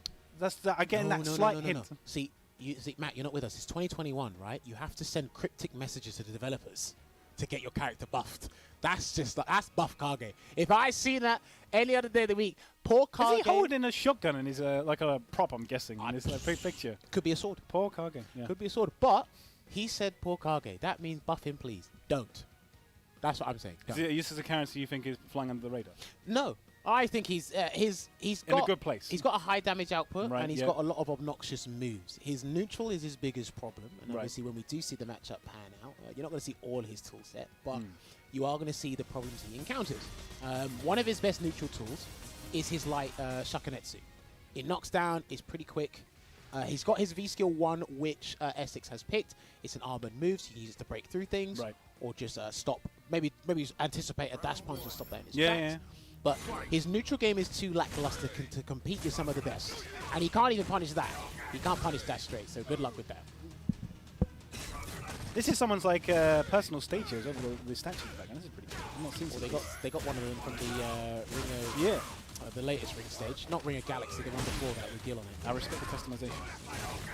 Alright, so I want to see how willing Froze is to interrupt some of Essex's pressure strings. Because he does do a couple of fake things, but not everyone challenges them. Oh, yeah. Messing around with the standing medium punch there. But it's too high. Yep. Because that he was able to still get the stand medium punch, but because it hit, it was too high. So you get a combo, and I don't think he had as much frame advantage as he wanted to. Into the corner, blocking all of this. Goes to the screw smash. Oh, he bust out with the extra. You can immediately heroic be careful. DP. Well, there's one. Yeah, that's one. Cancel the catch, medium punch. Ooh, could have punished that. I think he's scared to whip punish a lot of Balrog stuff as well. In terms of the normals anyway. Oh, you're not dead. Yeah. What? No, not quite. What's it going to be? He's going to DP again now. He's not got a bar. Good. Yes. Now, are you going to... Oh, no, you Dude. It could have gone into the V-trigger move like you said. Yeah. I just realised that. No, do you know what? Because it wasn't going to cancel as a combo. I actually think he could have reacted to the fireball hitting an airborne opponent and done that. I guess he just didn't expect it to hit, so it's kind of like one of those situations where you're just not ready for it. He try to cancel it and make it safe, but still takes into the corner. Yeah, see, Kage's corner game, I think is fine. I think it's one of the stronger ones in Street Fighter V. I know that's saying very little because of how strong the corner game is for a lot of characters, but this is fine. This is fine. Hey, what a round. Yeah, 1 bar. Just spend the 1 bar. And then there you go. Oh, I lied. I thought you were going to do it on EX Tuts and then heavy show. Wake up, turret combo, we go. Oh, he's trying to run away. He's trying to reshift. Ah! Okay. Crushing medium punch. Yeah. That was a big risk there, but again, all in his mind was just escape, escape, escape. He saw the reset, identified it, and used the V-shift. He didn't want to deal with none of that pressure. And again, I see improvements every time I watch him play because he rarely used V-shift before. So I'm loving watching this. Dive kick is paying off. He's messing around with the anti-air options. Let's be honest with you. That is a minus anti-air, and I might as well take advantage of the dive. Okay, nice. Yeah, doesn't have an overbar to make any more damage. Looking good for throws at the moment. No V-trigger yet. He's trying to build the bar as much as he can. Lovely anti-air screw smash. One throw. Doesn't even need to spend the bar on that one. Activate. Grab him. Grab him. Oh. Come on, man. That was a free grab. You could have put him in the corner. You could have put this game to bed. Essex is getting a lot of stray hits, but isn't really converting that much. But that's all his neutral's about. Yeah. Stray hits until he's right in your face. Crush counter. There we go. The reversal. One more will do it. Good yet. What's going to be? Not in range for the standing roundhouse. He can't throw another fireball. Yeah, he wants out of the corner. Yeah, I respect it. Tell a lie. Do you know what he tried to do? But he ran out. He tried to do hard kick into Demon. Really? He tried. Okay. He tried to do hard kick into Demon. Right. Because that was -2. The Misogi. You're not going to do a stand hard kick after that when you're at -2. I actually think he tried to do hard kick, Kara cancel into the Demon there.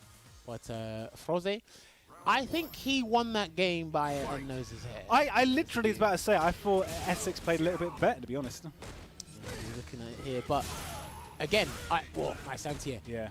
He's good with the anti-air. He's good with he's ready with the screw smash. If he sees that neutral jump, he's hit them so many times. I respect it. Barrow can, he can start slow and pick up the pace, but at any given point, you would know better than anyone, he can bulldoze his way in. Against a character with 925 vitality like this, he just bulldoze his way in. It's just fun.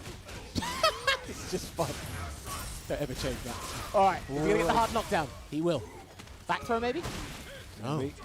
Forward throw, okay, yeah. Could have got the corner pressure for himself. Oh, no! That was a misinput. Yeah. That was a misinput. Oh, he is beating himself up right now. I think he wanted the fire, but regardless, he was in trouble anyway. Yeah. That was definitely unfortunate. Poor Kage indeed. Froze has got the full CA ready to go. Will he cash it in early, maybe? He cancels Any 5 comes, I'll just do it. He could. I mean, maybe he wants to save the bar, but yeah. Or he could just do the X-dash straight. Yeah. Just pressure being applied. Crush counter gets out of the corner. Two string. I would have saved that bar, but Gets so many counter hits crouching medium punches and not doing anything with them. I've seen that's about the 4th one I've seen. Oh, whiff nice. punish! Excellent spacing. I respect it. Damn. Essex the Sinner putting on a Is he show. gonna build the CA? Not quite. I'll take it. Okay, yeah. That might have been intentional. An intentional reset, maybe? It was an interesting choice. We'll give him the benefit of the doubt. He's got 2 bars to work with, but again, his EX moves in neutral, the application's a bit poor, especially against a character like Bauer. Froze is definitely not going for the standard medium punch with the NTA. He's ready with his full smash instead. Stop doing that. Please Covers stop more doing space. Mix up, okay, challenges it, yep. Doesn't want to deal with that plus situation. Fireball. Remember, Froze likes this matchup, man, and another whiff punish, but he couldn't cancel. Yeah, too far away. He had to do the medium Tatsu there, but... Takes it. If he can just get like, if he can get like maybe a sweet activate or something. So many straight hits. Oh man, he could have finished it there. Super. Yeah, done. Ah! Because you were recovering from the V trigger. You were literally recovering from the V trigger because he couldn't find the way in, and Froze was at Froze was at the optimal distance, right? Again, a couple of buttons that were hitting him, like you said, straight hits, and it pushed him right further away. To if he did do a dash straight, connects at the tip, and anything you do after that, I was pumping super anyway. But it definitely looked like a really tough matchup for Kage. Like Froze did not have to work that hard for that one. I feel definitely didn't feel like he had to. I mean, obviously he's a good player, everything on point, but everything was going his way just because that matchup looked tricky. Pretty difficult, regardless. And sometimes even when you do make it as far as you want to, or even progress further, it's that you're just going to run into the tournament characters and even more the abysmal matchups for your character. Again, even if you look at the bracket, there was not many characters that were favorable for Kage, shall I say. So it's just like, okay. Most tournaments are like that for sure. But you know what? Good stuff there to Essex. If he is watching this, again, I know you have been working hard and you have been improving, and that it showed. Obviously not in that matchup, but today as a whole, it showed. You made top 16. You went in top 16 last time. You said you went for that demon setup at one point, but didn't get it. But I think potentially that could have changed. I think you went for the demon setup. But yeah, unfortunate there, but great stuff to Froze for progressing to the bracket. Yeah. Now, more barrage action. we got to be swiftly moving along. Speaking of which, we got another all-French affair. We're going to be seeing Gil go up against another Ken, one even more formidable, still in the bracket with Junior Leomat. So, I mean, are we gonna see the same thing? Maybe Junior Leo's gonna pick V-Trigger too. That's my assumption when I see Gil versus Ken, but I could be wrong because even Gil does a couple of fake strings into fireballs. So yeah, we will see. But yeah, we've got the players in the lobby right now. They are going to be getting sorted. No more player quotes, by the way. I do want to bring up. I do want the stream team to bring up TKR's player quote. When we get TKR back, I want you to bring up TKR's player quote. That's the only one I want you to bring up. Yeah, that definitely makes sense. Yeah. Yeah, these guys are pretty much raring to go. And hell, if we made it to grand finals and made it to like Vega patch or something like that, they could bring up a game. Yeah. So this match is a qualification match. Well, all these matches we're playing in losers round 2 of the top 16 are qualification matches. But this one's got a little bit of a spice to it because neither of these guys made the top 8 last time. Okay, so they're both keen to get that, that Sunday finish. They want to make the finals tomorrow. Listen, man, there's signing up for the tournament, there's waking up early to enter the tournament, there's playing in the tournament, there's making top 16, and then there's making finals. And then there's the paycheck, and then there's also the ticket to Capcom Cup as well. Of course. There's levels. All right. He did pick V-Trigger too. He picked Shin Ryuken. So the matches that Junior Leo has when he's been featured on stream, he's picked Shin Ryuken. And I'm thinking something along the same lines. Coming out, Fire Ice, he's just going to activate. But again, we saw how Zantetsuken kind of exhibited his philosophy on the neutral game in this matchup. I'm hoping he's already beaten one Ken. Can he do it again? Different playstyle, different kettle of fish. I'm sure it's very different. Let me see how this one goes. Okay, interrupts the run. Crouching jab, ready for it. Parry, too far. I think it's better if Ken's trapped in the corner or you're trapped in the corner against Ken to do that. Mid-screen, there might be too much space and too much pushback to work with. You won't escape on that neutral jump punish. Punish there, understand hard to get it. It's -4 on block. Activate. Blast gets the dash. Ah, Escapes. he's waiting for Oh, V he break. parried. Try to parry as well. But the V shift happened, but he thought slowdown was coming, so he could do V break. Okay. Last one. Oh, got Oh, caught. gets hit. What did Junior Layer try and press? Yeah, even it up almost. Nice, and that's going to be Yeah, dead. Definitely dead. Be That's careful, man. Listen, when you're putting yourself in -2 situations these days, there's even more of a mind game because of V-Shift, and people think you're going to throw and That's try very and true, get the actually. shimmy, man. Yeah, yeah. So people are going to be looking for your feet. They're going to be sniping your feet. That's exactly what Junior Leo did there. It used to be just like backdashes and EX reversals, but now you actually got to look out for the V-shift as well.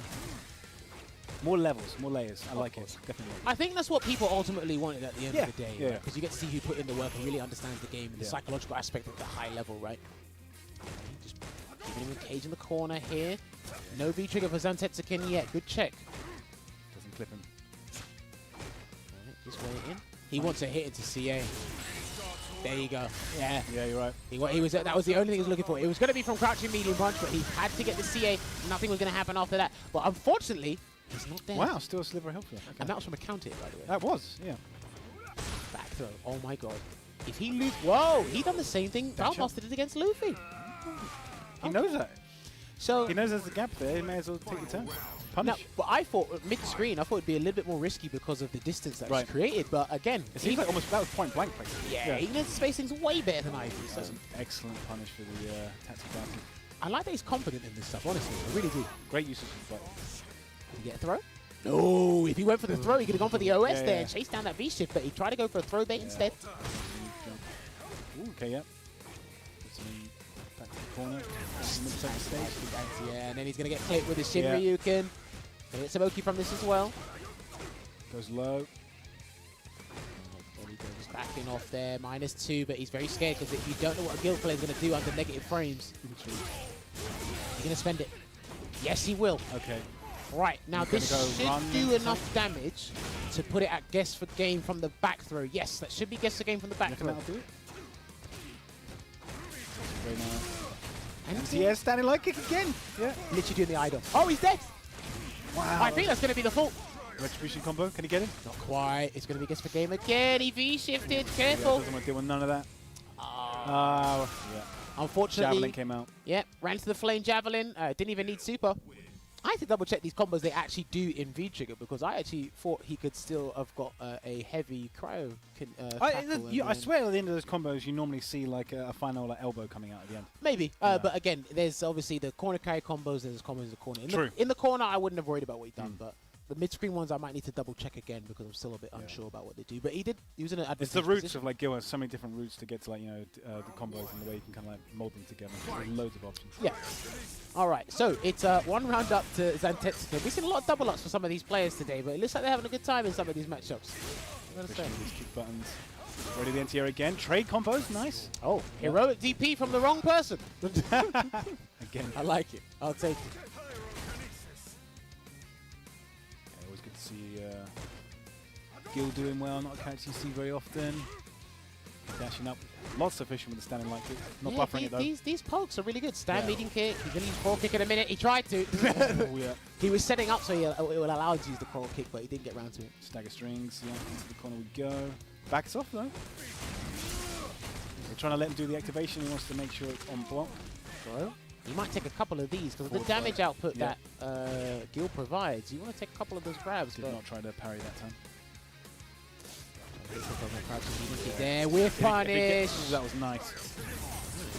I'll take that little damage and it sucked him in and he's going to lose the round for it, Doesn't man. matter where you are. He's got the CA, like you said. He's dead. 2 hits. Can't do that, man. Nah, you really can't. Fireball has to be out of the equation as soon as that V-Trigger's ready to go. He needs to remember that for this next round. With the combination of a great hitbox and a huge hurt box on the projectiles of Gil's hands, it's like, it's going to work, man, so you've got to be careful with that stuff. One of the ultimate anti-projectile tools in the game. Crouch fist anti-air again. He's really good with that. Yeah, very consistent. The thing is, when Ken jumps at you, you really have to know the spacing, because not only for the regular jumps, but the EX Tatsu as well. And you don't want it going behind you and you whiffed your anti-air, because they'll just punish that. Yeah, because so much recovery. Harry? Yep, gets that free V-gauge. I'll take that. Just poking away. This is not the usual aggressive unga bunga Gil I'm used to seeing, but putting his own identity on the character. I like it. And with that own identity, he's put him at match point here, Matt. He might be going to the top 8 unless Junior Leo has something to say about it. I think this is the most impressive player I've seen in this bracket so far. He's really putting on the clinic. No DP yet. Oh, I think he tried to hold up. He's burning.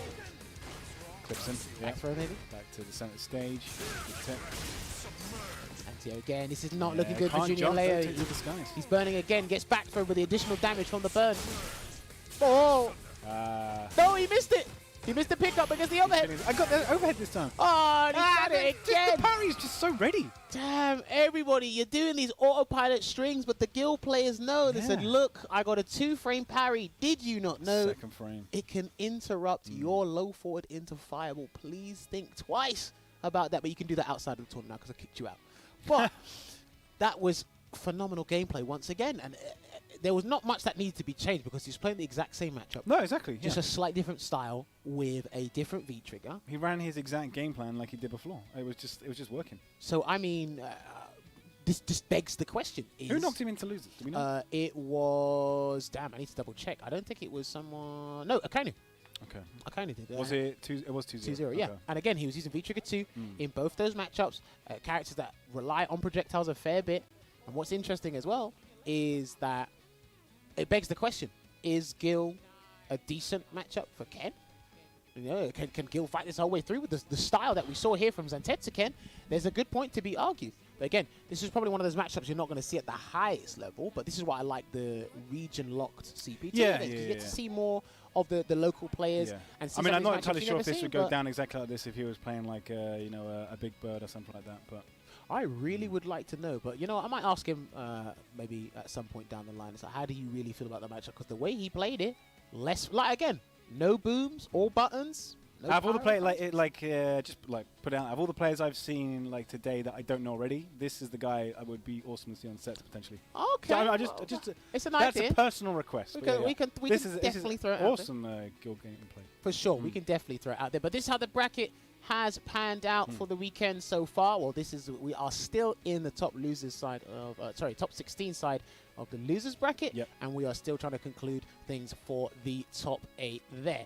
Now, we are going to take another break. Okay. But before that, got to do my plugins, baby. You know what it is. If you like the CPT action for Street Fighter 5, and I'm pretty sure you guys have been watching that other thingy. People gather around in one area. And they all become friends. What do they call it? Street Fighter League. Street Fighter That's what it was. Baby. You're friends for 2 days. And then and then you go back to being rivals. Enemies on the CPT. Yeah. But yes, guys, do not. Okay, I'm just messing around. But anyway, do not forget, guys. Every Thursday there are episodes released of Street Fighter League. Obviously, beforehand there was a Thanksgiving special with Rob TV and Luffy, a first of 4. Yeah. If you want to have a laugh, definitely go and watch that one. Rob TV definitely provides the banter, and no, people still. He definitely does. People still underestimate Luffy's ability to sarcasm and trolling you. I'm telling you, man, Luffy's one of the best at that. That is an S-tier trolling and sarcasm for sure. But yes, do not forget to follow Capcom Fighters on the following social media outlets: their YouTube, their Facebook, and of course the channel we're on now, twitch.tv/Capcom Fighters. That's the one. And you'll be alerted as to when Street Fighter League Season 4 will be happening. Of course, the finals will be happening at Capcom Cup. They will indeed, yes. Yeah, looking forward to that. Like, there was NASCAR's very much ahead in the lead at the moment, and they are putting on one hell of a show. Potentially 2-time champions if they manage to, all the way to the end. Now, of course, Street Fighter League is invitational, but what's more of an open bracket is our PlayStation Open tournaments. So if you do find yourselves playing on PS4 or PlayStation 5, please find out how you can compete and get in that more competitive spirit and find out what you can win in Street Fighter 5, what kind of prize money you can earn with the PlayStation Tournaments Open Series. Big thanks to PlayStation for providing this and making sure that players can stay fit and active around the year with competitive play for Street Fighter. Head on over to compete.playstation.com to find out more information regarding the Street Fighter 5 action here as well. And of course, when I do play Street Fighter, I listen to music. Now, when you think of music, someone has to have their theme song. I haven't had a theme song yet. Do you have a theme song? I do not have a theme song personally for Street Fighter, but the theme song of the CPT right now is PKZZ. So don't forget to check out their song. Yep, on the Capcom Pro Tour. It is right here. That is the one right there. That is the official theme song of the Capcom Pro Tour 2021. So definitely check that one out. I mean, we plugged it here every time we've been on the European CPT. I'm sure like Vicious, Marine, Chen, Ringe, everyone, they've been plugging it as much as we can. But if you still haven't listened to it, give it a listen because like Matt said, it is the official theme song of the Capcom Pro Tour season 2021 going into 2022. And of course, one last thing, you'll have one of these. So what we are going to do is we're going to talk about your favorite mobile game that is not with us internationally yet. But I do want a CPT to happen for it. And if it does come to fruition, I want 70% of the cut. Nice and unreasonable. Anyway, you can follow your iconic characters, your Ryus, your Chun-Lis, your Blankers, your Kens, your Guiles, all of the above in this new mobile game with Street Fighter 2, the Top Joy game. And again, you get to see all sorts of new mechanics and such with counters, stunts, combos, supers, that impressive array of fighting elements and the innovative multiplayer combos that offer you a new battle experience challenging your strategy and control. I know you lot are playing mobile games on your goddamn phones, so keep an eye on this one, wait for it, and I want to see this on everyone's phone when I travel to events and take public transport. I just want to see Street Fighter on everybody's phones, but this is still available in China, and we are still waiting for that global release date. I'm just hoping boxes in this game. I see the select screen like come up in the trailer, and I haven't like paused it yet to double check to see if he's in there. But I'm hoping he is. If you do the, my boy's got to be in there. If you do a wink, wink, nudge, nudge, you could. Well, potentially, if I put the word in the right ears, you never know. You could never get know. your character in there. Who knows? We'll see. I did see some interesting artwork for Rose, and I do like playing some Rose in Street Fighter. So that's always good. But yes, that is pretty much it for our plugs now. But this is our second last break. So when we come back, we got the final 3 matches today to determine who will be booking their places in the losers side of the top 8. So another esports break. But when we come back, let us find out who's going to be in the top 8 for tomorrow's France, Spain, and Portugal CPT Online. See you in a bit. Time to fly, time to fly. Never give up, we won't retreat. The ones who stand have turned to feast. So fly, time to fly. Glory waits for those who fight. We unite, we are Street Fighters.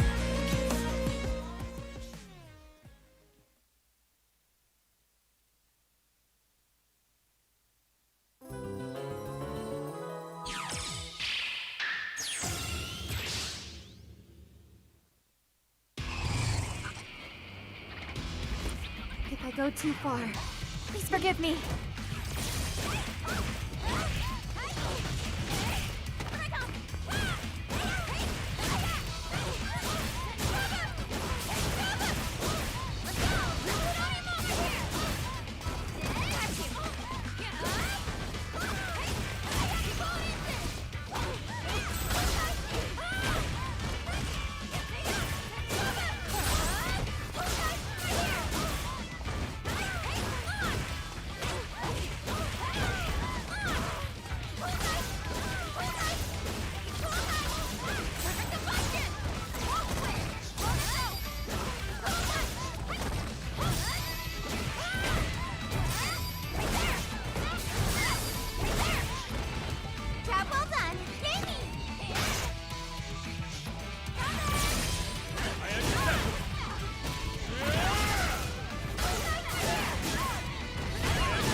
Lock and loaded, it's time for war. Can't start the show without the star. This is the path of my destiny.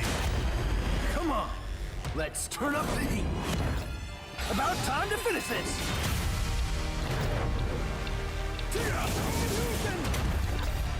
See what I'm really made of. I'll show you.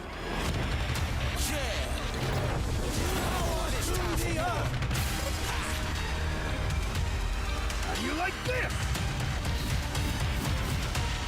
It's time for war. That is the truth of what you must seek.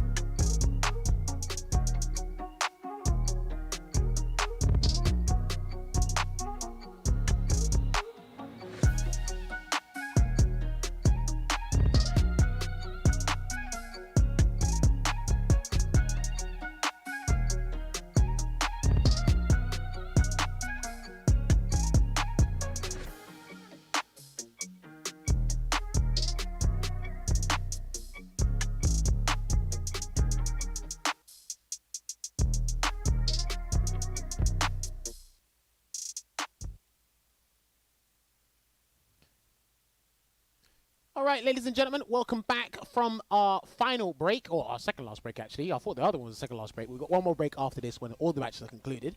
But we're back here, and we're going to be going through the final 3 matches of day 1 of the France, Spain, and Portugal online CPT. Myself, Jammers, and the Street Rider have been guiding you through the action, and we're going to be determining the final spots for day 2, tomorrow's top 8 indeed. Been pretty interesting so far. Been pretty interesting. We've seen, we've seen plenty of Gills, we've seen plenty of Fangs, we've even seen a Kage. Like you said earlier, like EU definitely the epicenter for those kind of like rarely seen matches. Oh, you come here. here. All exciting. You come here, be prepared for the entire cast. I promise you that. Now, also, I want to give a shout out to, I think you pronounce his name as Gumius or Gumius. Yes. I think he's a Spanish player. We had one of the quotes that was in Spanish before. Yes, Samuel something.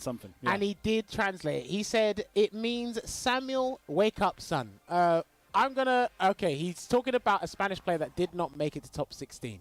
Oh, okay. Okay, fair play. Thank you very much. Just give it a shout out to one of his mates. You know, so check me out on this top 16 on CPT. You know, Capcom Fighters official channel. Yeah, that's what you want to do. Maybe you can make it one day as well. You know.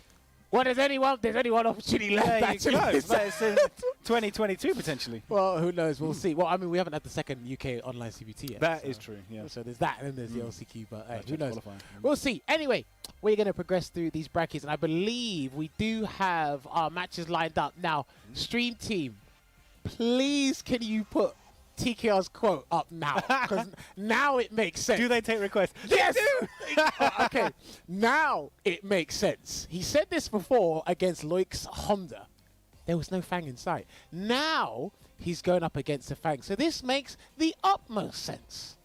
He's going to be going up against Vega Patch. He's always thinking ahead. That's why it matches up with this particular image. He's always thinking ahead.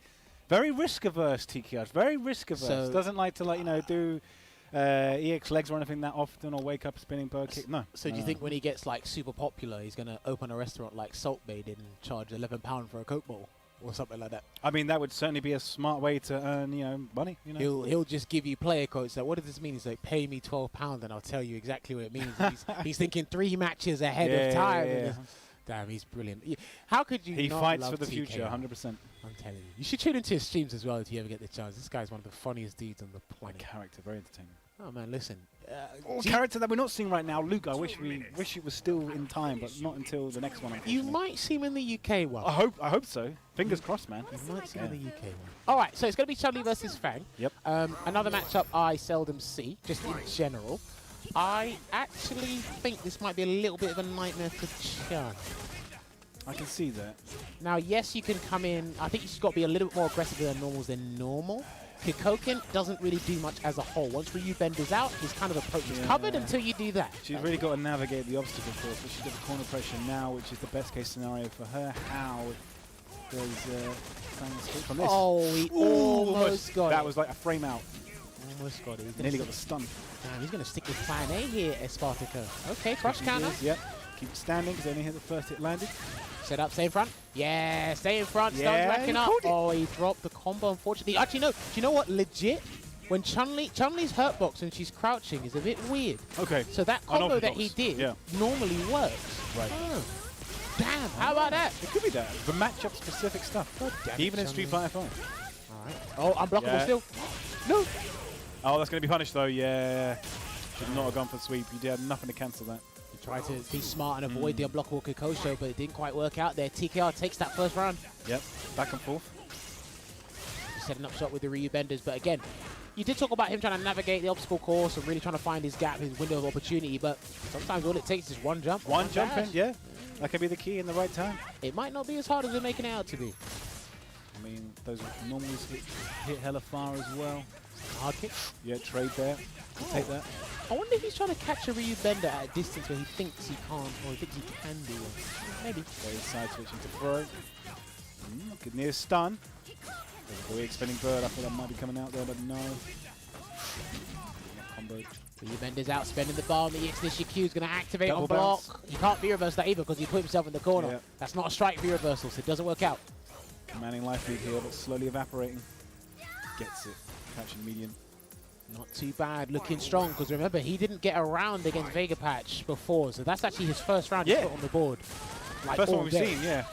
Oh. And he's not playing. Oh, good patience there to bait out the EX spinning bird. This is looking a lot better for Espartaco here. Ooh, yep. He's got the full trade combo there, but only got the something. He's waiting for spinning bird kick. He's waiting for spinning bird kick. And then Goes for the projectile. damn, his thumb was high. He had to break out. He's obviously heard of TKR. He's played before. All right, he's going to spend all the meter. All the hits. Delayed. That's done. Yep, that's done. Yeah, I think you're right. Yep. That's dead. Unfortunate. He was coming back, man. Like you said, a good observation. He had very good patience against spinning bird kicks. But when I was looking at TKR's stun racked up so high, I'm like, he's waiting for your string to end so he can spin in bird kick. TKR's one of the players that will literally throw everything in the kitchen sink when his stun is high. Yes. To kind of break out. And that's what people need to pay attention more when they're training online or just training in general, right? When you get your opponent, their stun high, it's not necessarily going to stun them. Just watch what they do. Even if you don't get the stun, watch what they do. That tells you a lot about them. You have to bank that information to get the kind of like personality tendencies and then learn the player matchup. Dude, it tells you a lot about them. Right. Power crouch. Into the corner again. Oh, he done the classic season one. Crossed him up in the corner, but stays in front. Gets the V-break. Yep. Builds a bit of space back. Oh, Nancy with the back hard kick. Might No. be too slow, but... Okay, gets the hit. Evens the health. Back throw. Back, back off. Yeah.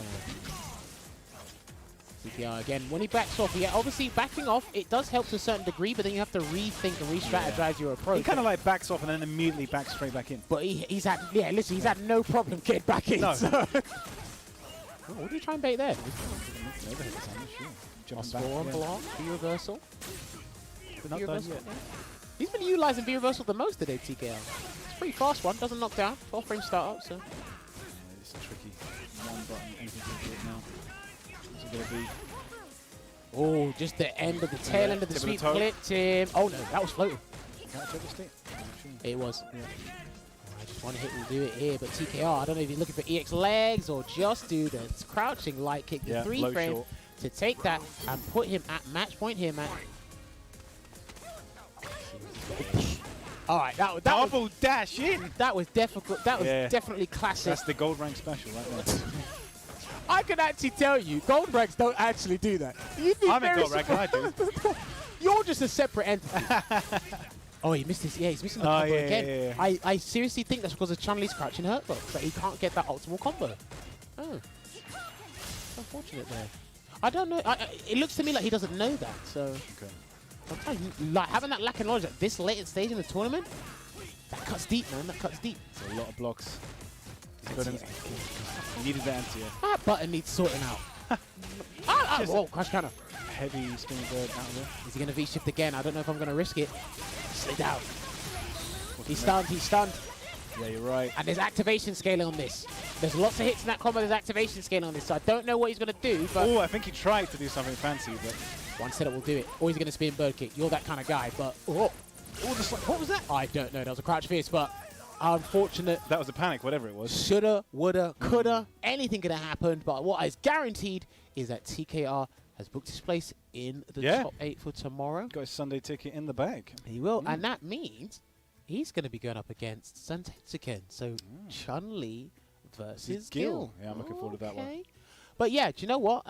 Unfortunate for Vega Patch's student, Espartaco. Again, kudos for making it this far. He definitely showed off far more of what he's capable of in that particular matchup. Yes. Yeah. I just felt it was just a bad hand. You got a bad draw. Yeah. Your master, mirror match, and of course, a strong European player in TKR. Yes. Even if that matchup looks very a little experienced. bit more favorable for Fang on paper, maybe. TKR shows us why. Yeah, he would have played Vega Patch, and he's played like MQS and some of the other Fangs before. He knows the matchup to a certain degree. For sure. So unlucky to Espartaco, but thank you very much for participating. But yes, it will be TKR advancing to the top 8 or day 2 tomorrow. So up next, we're going to have another qualification match, which is going to be an even juicier one. It is going to be Link Excello going up against Ozen here. So are we going to get Ibuki versus Akuma? Are we going to get Nakali versus Akuma? I don't think he needs to pull out Sakura here, Link Excello, but... I mean, that would be an interesting one. Then we were going to get like an answer to like, who's the better shooter out of the two. But I mean, look, if you want to bring that element of surprise to your opponent, not really necessarily hit them with gimmicks, but hit them with, I have more things in my favor on paper than you do. And again, he's got more experience than Ozen as a player. I'd be surprised if we saw Sakura on this one. Well, we will see.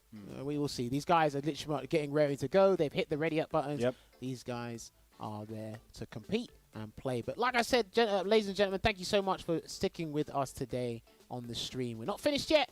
We still got a couple more matches to go. And again, make sure you tune into that top 8 tomorrow to find out who will be joining Mr. Crimson from this region in the Capcom Cup finals. I reckon we might get Nakali. As unusual as that sounds, I reckon we might get Nakali. Okay. I mean, please, we've rarely seen a Nakali in the entirety of the CPT season, online season this year. So I wouldn't be surprised if we did. And he went with Ibuki. Okay. This is probably something he's more comfortable with, facing guys like Zera. Who's the other Akuma player that used to play? I haven't seen an EX Air Kunai for ages. Wow. Hey, it still works, I'll tell you that. I'm sure it does. Obviously, he's played with Takamura a fair bit as well. There was another Akuma player these guys used to practice. I can't remember his name. It escapes me. His name escapes me. I'm sure someone will tell you on Twitter. Just randomly pop into my head 2 days later. All right. Characters that were definitely top tier at one stage. Okay, so he's gone with Fuma Shuriken. Well, actually, I don't know why I'm talking about V-Triggers when F-Word's the only one that picks V-Trigger 1. Yeah, so the only bomb Sakura since we got V-Trigger 2. All right, yeah. All right, V-Shift down. Interesting. Now, a lot of people think she's been, like... People don't talk about her enough. They think she's fallen off substantially. Just don't see her. Like... There's characters with better firepower. There is. I'm not going to lie to you. But I still think this character can still be a bit of a threat. It's just that you can't activate your Fuma Shuriken on block. Who was that Ibuki we got? I swear came from France that got third one time at EGX. Oh, no. You're talking about Hiroko from Netherlands. Yeah, that was it. Oh, back medium punch flopped. You guys got to be careful, man. Ozen is so good at abusing Demon Flip in strings against people because they see him go airborne and they just react to their normal anti-air. Yes. That's to catch him out. Once you're ready with another move, muscle and memory. Yeah. If that's a very good way of putting it. If Link Excello gets ready for it, he can air throw that or do that. That's nice. Yep. That's what he wanted before, but he's in V-Trigger, so the air fireball literally comes out like immediately. So go forward. Oh, he stays in front with the EX Demon Flip into the dive kick there. That thing is so ambiguous. You think he's going to go behind you, but he still stays in front. He shifts out of there, doesn't have taking enough pressure. Let's see if Ozen can block this one. Is he going to V-shift? He's going to go for the damage. No, he takes the in front, yeah. Smart man. His V-trigger. Kunai doesn't get enough of it, gets a setup. Yeah, he done it again. Oh, yeah.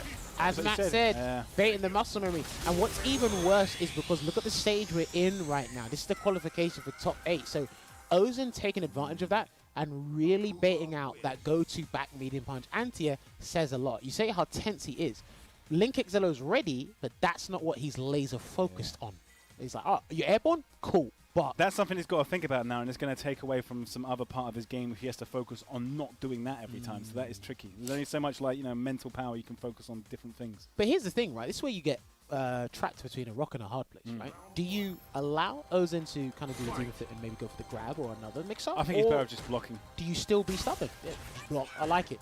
If everyone It's thought the, like easy, you, it's the easier option in this case because he's like only got one more game potentially to play with there. He may as well just go for the block because if he messes it up again, then it could be over. if everybody thought like you, man, but it's season 5, and I don't want to block. No.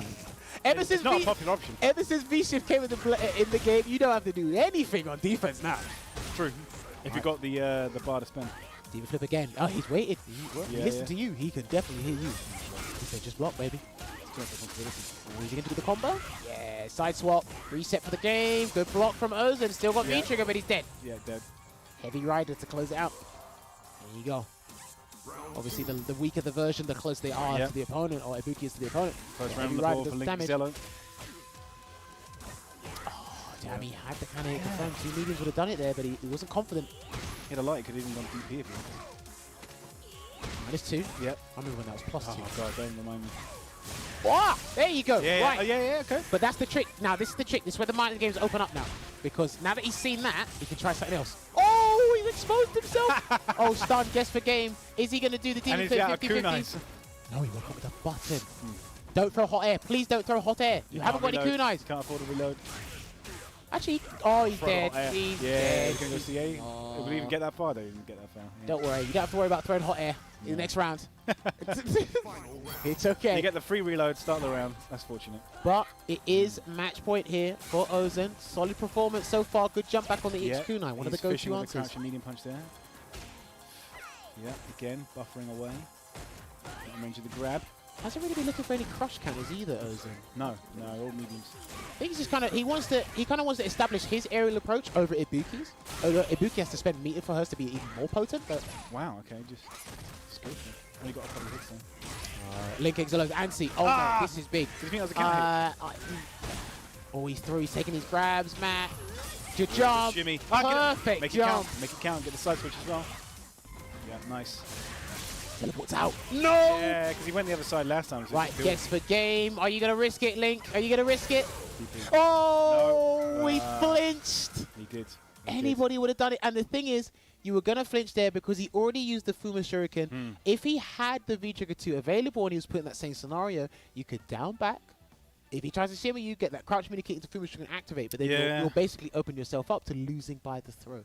So, layman's terms, it was anyone's game. Anything could have happened there, baby. And that was unfortunate there for Link Zello. He definitely flinched. Do you know what? Efficient and on point with Ozen. There was a game plan there, and it had the layers, and he built upon them. He abused it with the demon flip. If it ain't broke, don't fix it. He fell for the same thing twice and lost that first game because of it.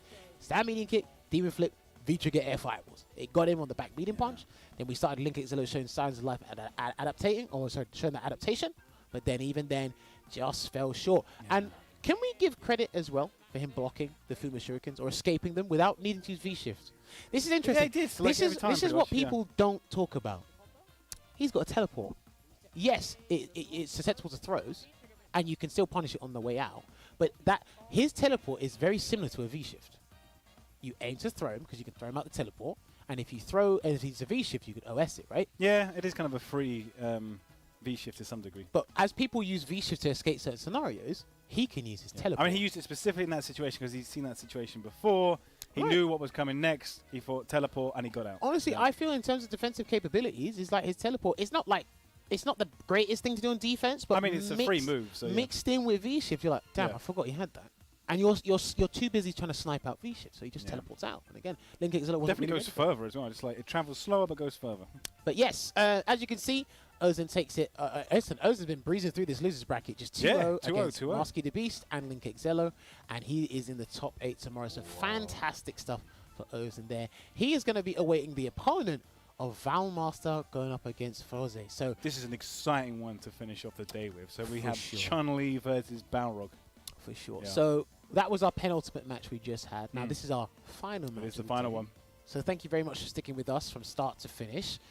And someone is going to get punched in the mouth. Because everyone does have a game plan until they get punched in the mouth. But Stand Fierce does hit you in the face. On both characters' ends. Yeah. So we will see how this will go. Now, Valmaster, again, like Luffy said in his player quote, he hasn't been as active, but when he wants to show up for a tournament, he will and have a good time. I've always seen this matchup as being fairly even. Fairly even. Like, why do you think it's fairly even? Just because like they're both like so good in neutral. Okay, okay. I mean, I can't remember if Chun-Li actually has a decent punish to dash straight. I don't think crouching like it reaches that far. Oh, he's gone with VC too, FFD. Yeah. I like it. Because it doesn't care about the fireball. It's just like, no. There you go, positive. Yeah. I think you might see Valmaster reversing that a lot more than he needs to, just out of just not being comfortable. He's seeing taps now. He didn't show that in the last match. Oh, shimmy, big damage. A lot of damage. Balrog definitely wins the damage. Oh, for sure. Yeah. I mean, against most characters, obviously, but still. Get counter hit, nice. Off the charge. It's around. And of course, his forward throw does more damage than his back throw. One of the few characters that does that. Actually, now that considering where the characters are in this current season, I think this might be slightly in Balrog's favour. There we go. EX, yep. Instant corner pressure. Here we go. Oh no, yeah. he's trapped in this perilous situation again. He almost got it. Almost the highlight reel stuff already. Yeah, why not? He feels comfortable. Listen, Frozen's matchups in the losers bracket have actually been not too bad for him, so I'd play with the utmost confidence as well. Another tap. Damn, he has thrown out these buttons with malicious intent. It's like you're fighting Inner Demons live on the stage. Could have punished that, but one button to do it with. That was plus. That was low. Plus. No V skill to get past his fireballs. It doesn't seem to care about that. Yep, something right. Kick. He's got a choice to make. If he V-shifts, he could be in trouble. Blocked it out. Block, yeah, and that's and the classic. This is brilliant. And do you know what? They pressed that stand light kick more than I see reversals let fly. And only because, again, he doesn't have one, does he? So he likes your free frame option. You may as well go for it. But you know as well as I do, what is the most typical thing players do at this level? We stagger. We delay. Barrel players are like, sod your pressure. I'm just like, stand like it all the time. That's all your arms do. Stubby T-Rex. If you see them coming in close and you don't think they're going to go for the shimmery, it's just like, and then two hits activate and you're... Because the thing is, right, how many times... you see that, right? And I'm pretty sure people at home that play against Barrel online see it. You look at it, you look at the situation and you go, you did that? And it's like, why not? You've been staggering all game. He doesn't have that many options on wake up, so... And he doesn't need it. No, I know, exactly. He doesn't need it. Yeah. This guy... That is one option. I partly blame him for this. This guy has been going under the radar since Season 2, since they removed this tap. And it's like, listen, buff up his health. Give him the V-skill too. Yeah.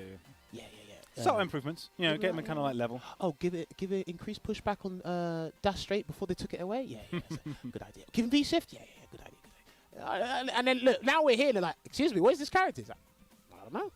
He's not good. He's in a good place. That's for sure. He is in a good place. I know what these Barrel players' argument is. He's got no cross-up. Oh, he put it out.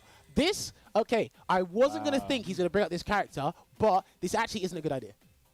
This is not a good matchup for Falcon.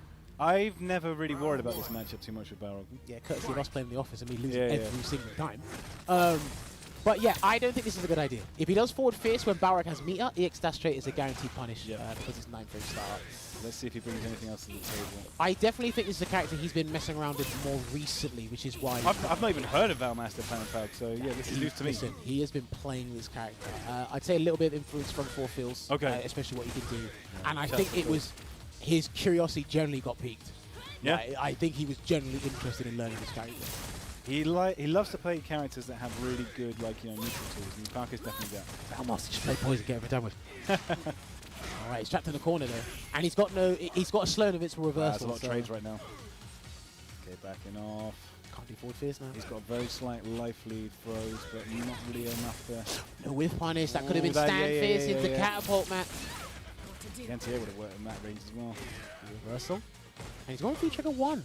Okay. With punish, EX dash straight. Oh, you're going to throw it out there anyway, but...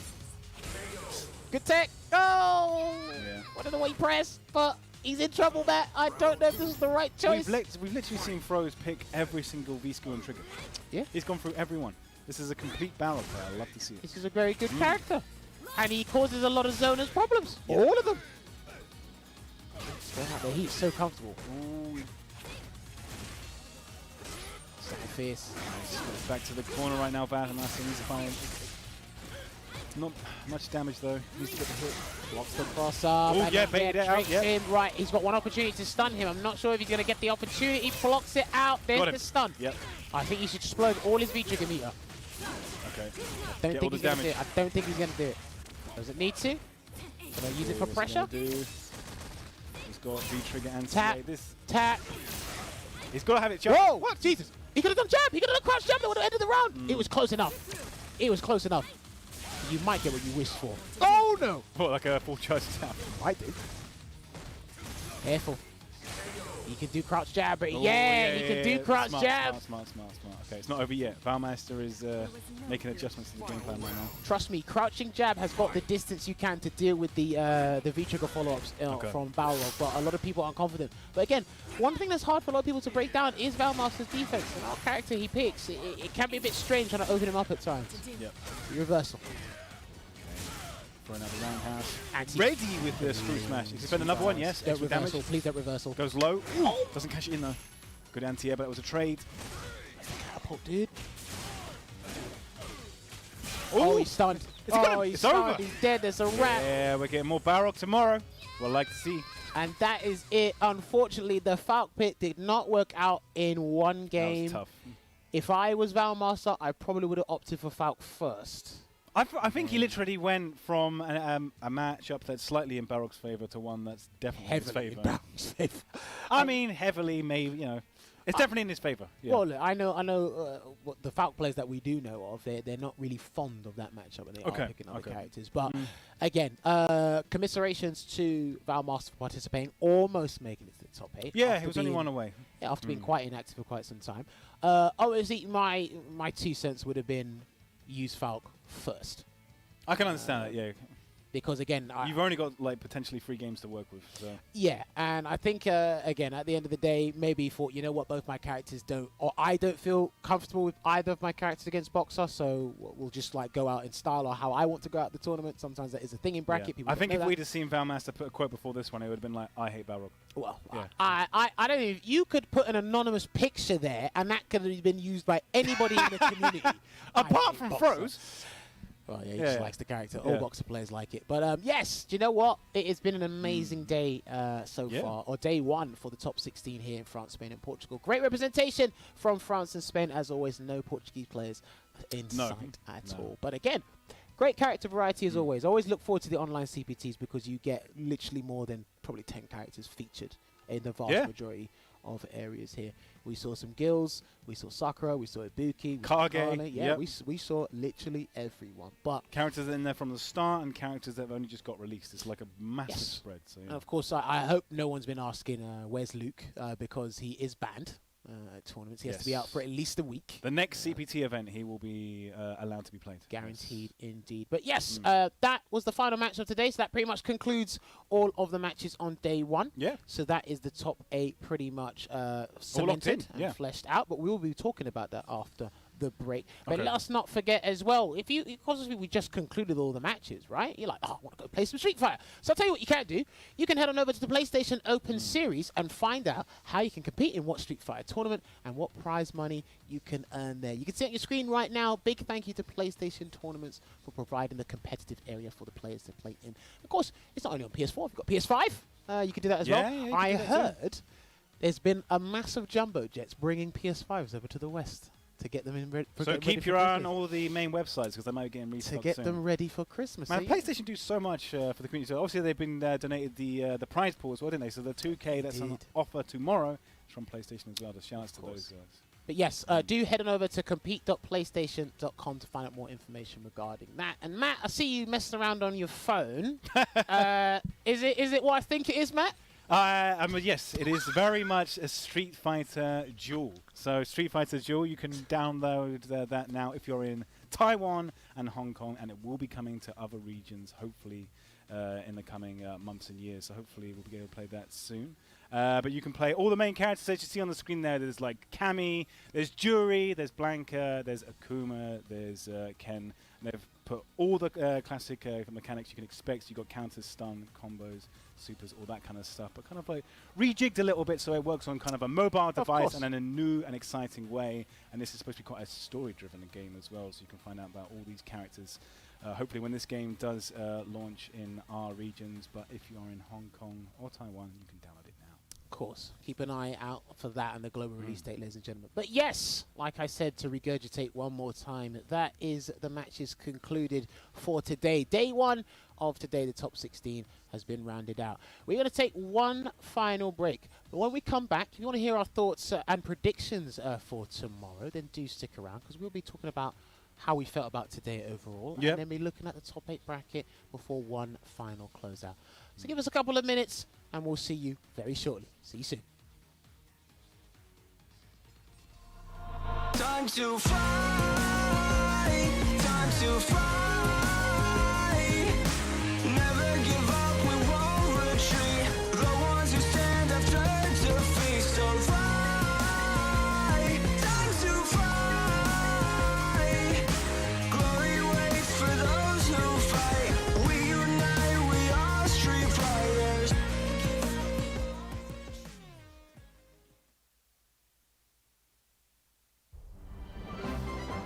Welcome to the centre of the world. Great Britain's mighty capital, London. This country is incredible. I will become a lawyer. I have to. So then, let us unravel this mystery and discover what events led to this curious murder. Who are you? Herlock Sholmes. You must have heard of me. We must solve this case, Naruhodo-san. Let us engage in the art of deduction, Mr. Naruhodo. Well, what have we here?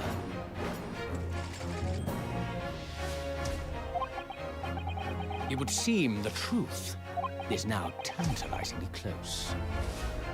The defense demands its right to a cross-examination.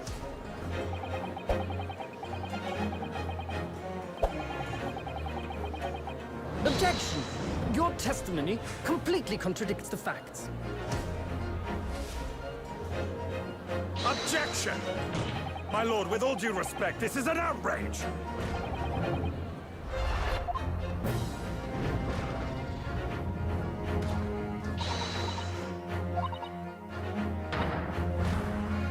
You're the best lawyer in the world.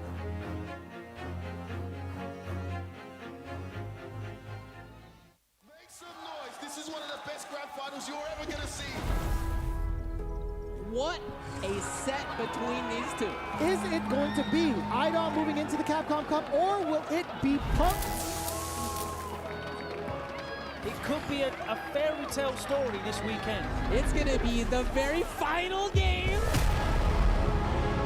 Is that going to do it? Does he find it? He does. Oh, Kusanagi qualifies for Capcom Cup. I done it! Oh my goodness, Logan! We got fucking Capcom Cup! Unbelievable! Super!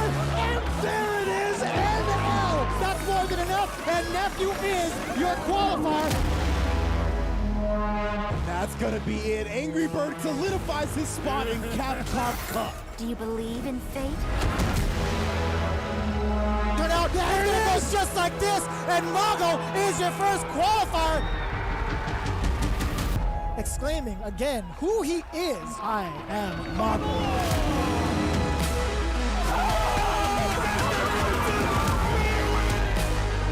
I will fight you. Yo, that Optimization! and he's done it again. Can we really expect anything less? Find me better, Street Fighter. I dare you. It's right here. You don't even have to go anywhere. I bought it to you. Dream matchup for Street Fighter V, man.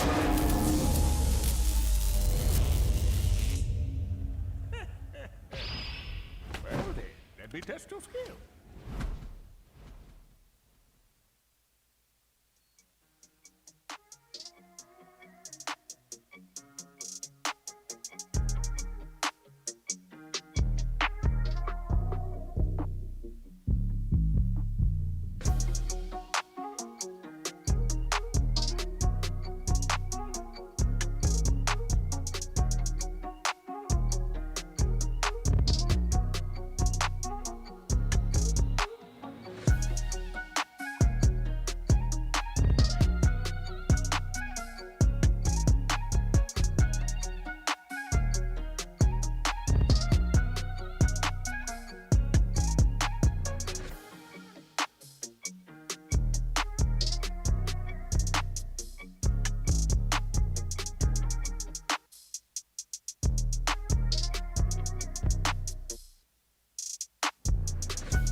All right, everybody, and welcome back to the CPT for France, Spain, and Portugal. Their second and final opportunity to qualify for the Capcom Cup. That is going to be early next year in February.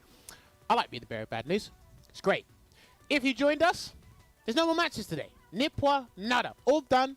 Go check the archives out on Capcom Fighters. What you can do, if you're a hardcore fan, or you just like the look of my face or his face, or you just like the sound of our voices, what we are going to do is we're going to go back and look at how today transpired through the top 16 with the bracket, which will show up on your screen very shortly. Yep. And then we're going to look at the top 8 and give our predictions for tomorrow. But firstly, if the stream team could put the bracket on today for top 16 so we can see it.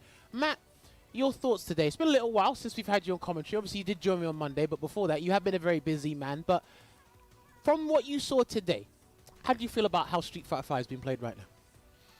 I mean, we just kind of got to that level where it's everyone kind of like understands their characters to like a really high degree, and it's just like, you know, they're kind of like going through the motions, and you know, the to kind of like open the opponent up, like we were discussing like in earlier matches, you kind of have to do something that the opponent just isn't expecting. So you really got to start thinking outside the box. It isn't just a case of like, you know, just getting that +2 situation and continuing your pressure. You've just got to, you've got to really like kind of look at what they're doing and kind of find those opening opportunities. Like I think that one of the best cases we saw was when the guild player was like parrying the Ken with the low forward into 5, and then just kind of like applying the pressure that way. That's something I didn't expect. So kind of like seeing something that was a little bit more high level and kind of like unorthodox way of like applying pressure and getting in. I've definitely been the guild player is the one that I've been most impressed by today. Okay, fair play. And if you look at the bracket now, I mean, was that kind of in your line of prediction how those matches went? Nothing really surprised you there? I think in terms of Luffy, Vega Patch, and Akano winning, yes, that would have definitely been the one I would have picked. I would have more of a toss-up between was it Killzoo and Link Excello? Okay. But, yeah, no surprises, I don't think, in there. Especially once we learned that the other Fang player was also Vega Patch's student. I think there was, you know, you would expect the master to win. Yeah. Yeah. And do you know what? Fair play. Kudos to Espartaco for participating and making it this far. Unfortunately, just fell short on the day of the stream. But again, it's great to see that Vega Patch's students are competing at this level and even trying to attempt to make the Capcom Cup. Again, I didn't even know he had an academy, so that was really exciting to hear. We learn something new each and every time. But if we showcase the loser side as well, so that people can see how the losers side of today panned out as well. And obviously, Matt did talk about this just a second ago. Zantetsuken is his favorite guild player, or like the one that impressed him the most today. Get yourself some brownie points. And you were saying that the community had been telling you that he is the best guild in Europe. So that is what I've he backed it up. I've not even seen him in a top 8 scenario yet, but from what I've seen today, he definitely backed it up. Yeah, so he didn't make top 8 last time, but this is a big improvement. Yeah. Obviously, I'm the big bad poison, so when someone says that, when someone goes, this guy's good, I'm like, if you haven't bumped into my poison, had a hard time, I'm not, no. But I've seen this guy today, and I am very impressed. Again, he has consistently showcased himself on the CPTs both times around. But like we're talking about with Essex the Sinner, he was showing improvements in his gameplay to feature in the top 16. Zantetsuken has made even more of an improvement, going from top 12 to top 8, and he will be playing on the finals day there as well. TKR had a bit of a rough time, but because he lost to Luffy in the winner's bracket. Yeah. But then he had to go through Honda. It looks more comfortable against Espartaco. He definitely looked more comfortable there, Now, I think out of all the pools, all the players, there was 4 pools, wasn't there? And I think the one that Luffy and TKI are definitely most stacked. I think I have to double check the top 8 bracket on Smash GG. Okay. But I need to see if TKR might have the potential of fighting Vega Patch, because we might have to pull up that I Hate Fang card again. He's already, I mean, Vega Patch is going to be out for revenge for a student potentially. So I would love to see that, you know, you've beaten the student, now it's time for the master. So you're going for that #1 headband potentially. I'd love to see that. And of course, as well, unfortunate to Link Excello, because he did make the top 8 last time, but again, just fell short this time round. Killzoo and Ozen, young prodigies, they are beating him and making sure that these guys are like literally emerging to become the next generation of Street Fighter players, and fantastic guys they are indeed. And Froze as well. I need to double check who put him in the losers bracket. I can't quite remember who did, but he had. I think Froze had the most convincing path, like in terms of like from here. Like it was just like 0-2, 0-2. It didn't look like he was pressured that much. But then also it was the same for Ozen as well. You look at them both there; they didn't drop a single game for this, to today. So like tomorrow, we've got the guys with the cleanest records potentially going up in this losers match. So I'm looking forward to this one as well. But yes, that is pretty much how today has panned out. But then if we transition and show you guys the top 8 bracket for tomorrow, this is where the boys are playing for keeps. Yeah. This is where the boys are playing for the marbles. All the marbles, baby. And this is how the top 8 round 1 is looking like. Luffy going up against Killzoo. It might be the classic bad matchup for Mika going up against Killzoo's Karen. Yeah. And if we go down on the other side of the winner's bracket, it will be Vega Patch going up against Akainu. I think Vega Patch is well versed in that matchup, but all eyes are on Akainu to see what kind of preparation he's going to do from now until tomorrow, because he's got less than 24 hours, but something can happen there. Come up with a game plan or something.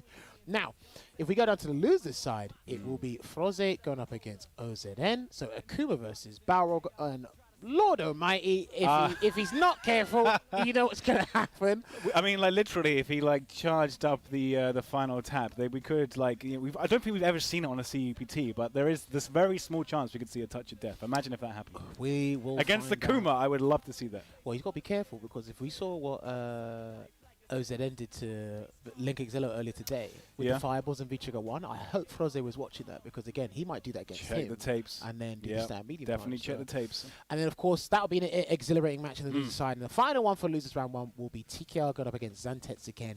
That is going to be versus Gil. Indeed. So, any match you're looking forward to there in particular, or are you just pretty much going to be happy to just watch all of them from start to finish? I mean, they could all have the potential to be barn burners. The one that I'm most looking forward to is the TKR and Zantetsu, for sure, just because I think Zantetsu's like Gil has probably been the most exciting one to watch today. On a personal note, it would have to be Froze and Ozone, just because I want to see Balrog doing more damage, and those two have clean records so far. Obviously, they're in losers, but in terms of what we saw today, they haven't dropped a single game. So I want to see who can keep that streak going.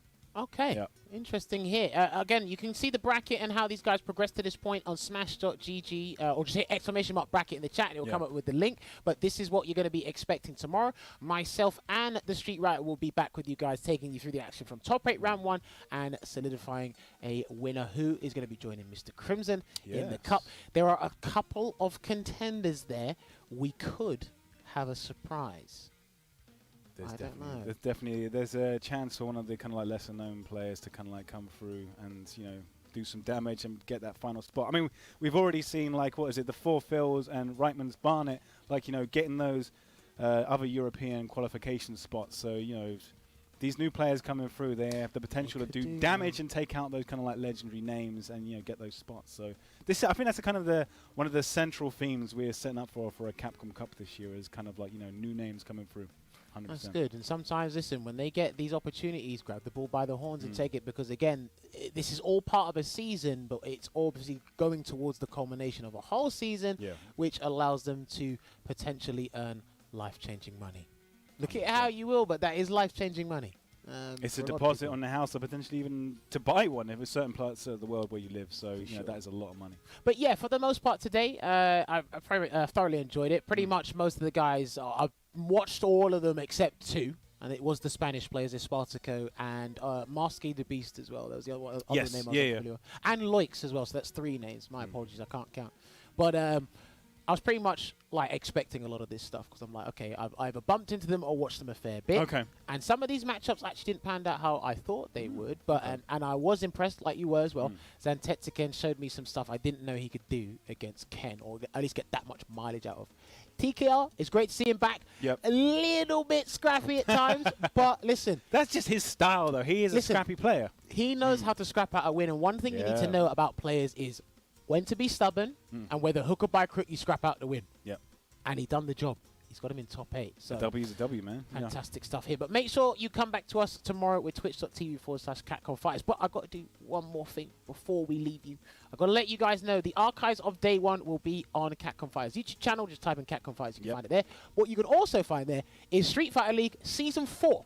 Yes, every Thursday is the day where they get every episode out of the season, and make sure you get to see all the high-level action there with your favorite players. It is a team tournament, and they're playing for big cash prizes, and obviously the finals for Street Fighter League Season 4 will be at the Capcom Cup Finals early next year. This week's episode was definitely one you can't miss. I enjoyed that episode thoroughly, so this is definitely one you want to watch for sure. Yes, and if you don't want to watch the entire broadcast within the 2.5-hour duration, I believe they do chop up the matches for each team that is played, so you can follow your favorite players or favorite characters, whatever. And there were some amazing clips that they put up on the Capcom Fighters Twitter account, which is fantastic stuff there. But yes, like I said, every Thursday a new episode is released with a special that happened recently with Rob TV and Luffy on deck playing a first of 4.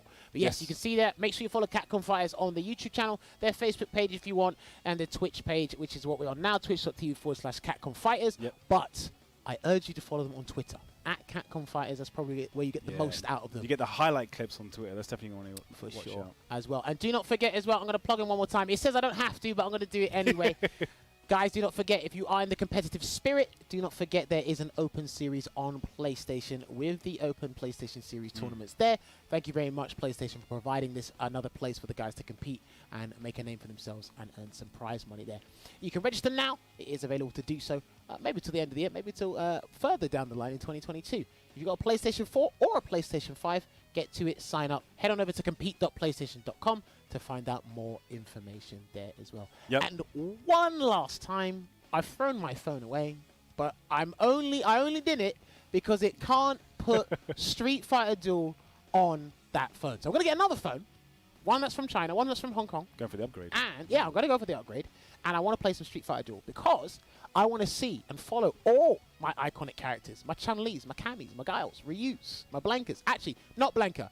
I will swap Blanka for Sagat. I had to. Is Poison in this game? Do we know? No, I don't think so. Okay. But it's not a classic World Warrior. She's not a classic World Warrior. Fair enough. And all the other World Warriors, I don't like them. I don't like Dalsim, I don't like Honda, I don't like Vega. I picked Sagat. Not even T-Hawk.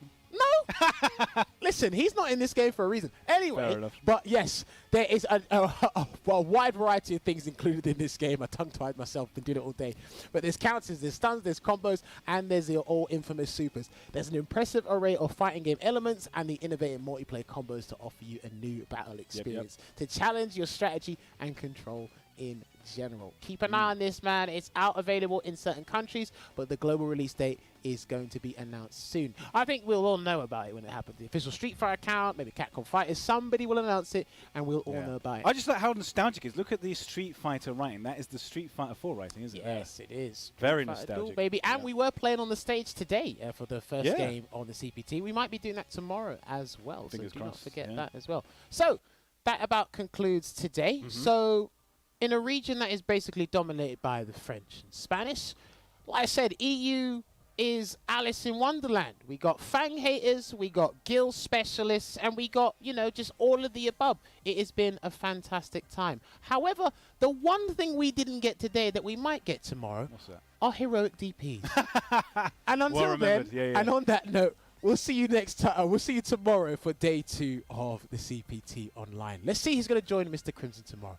We'll see you soon. Take care.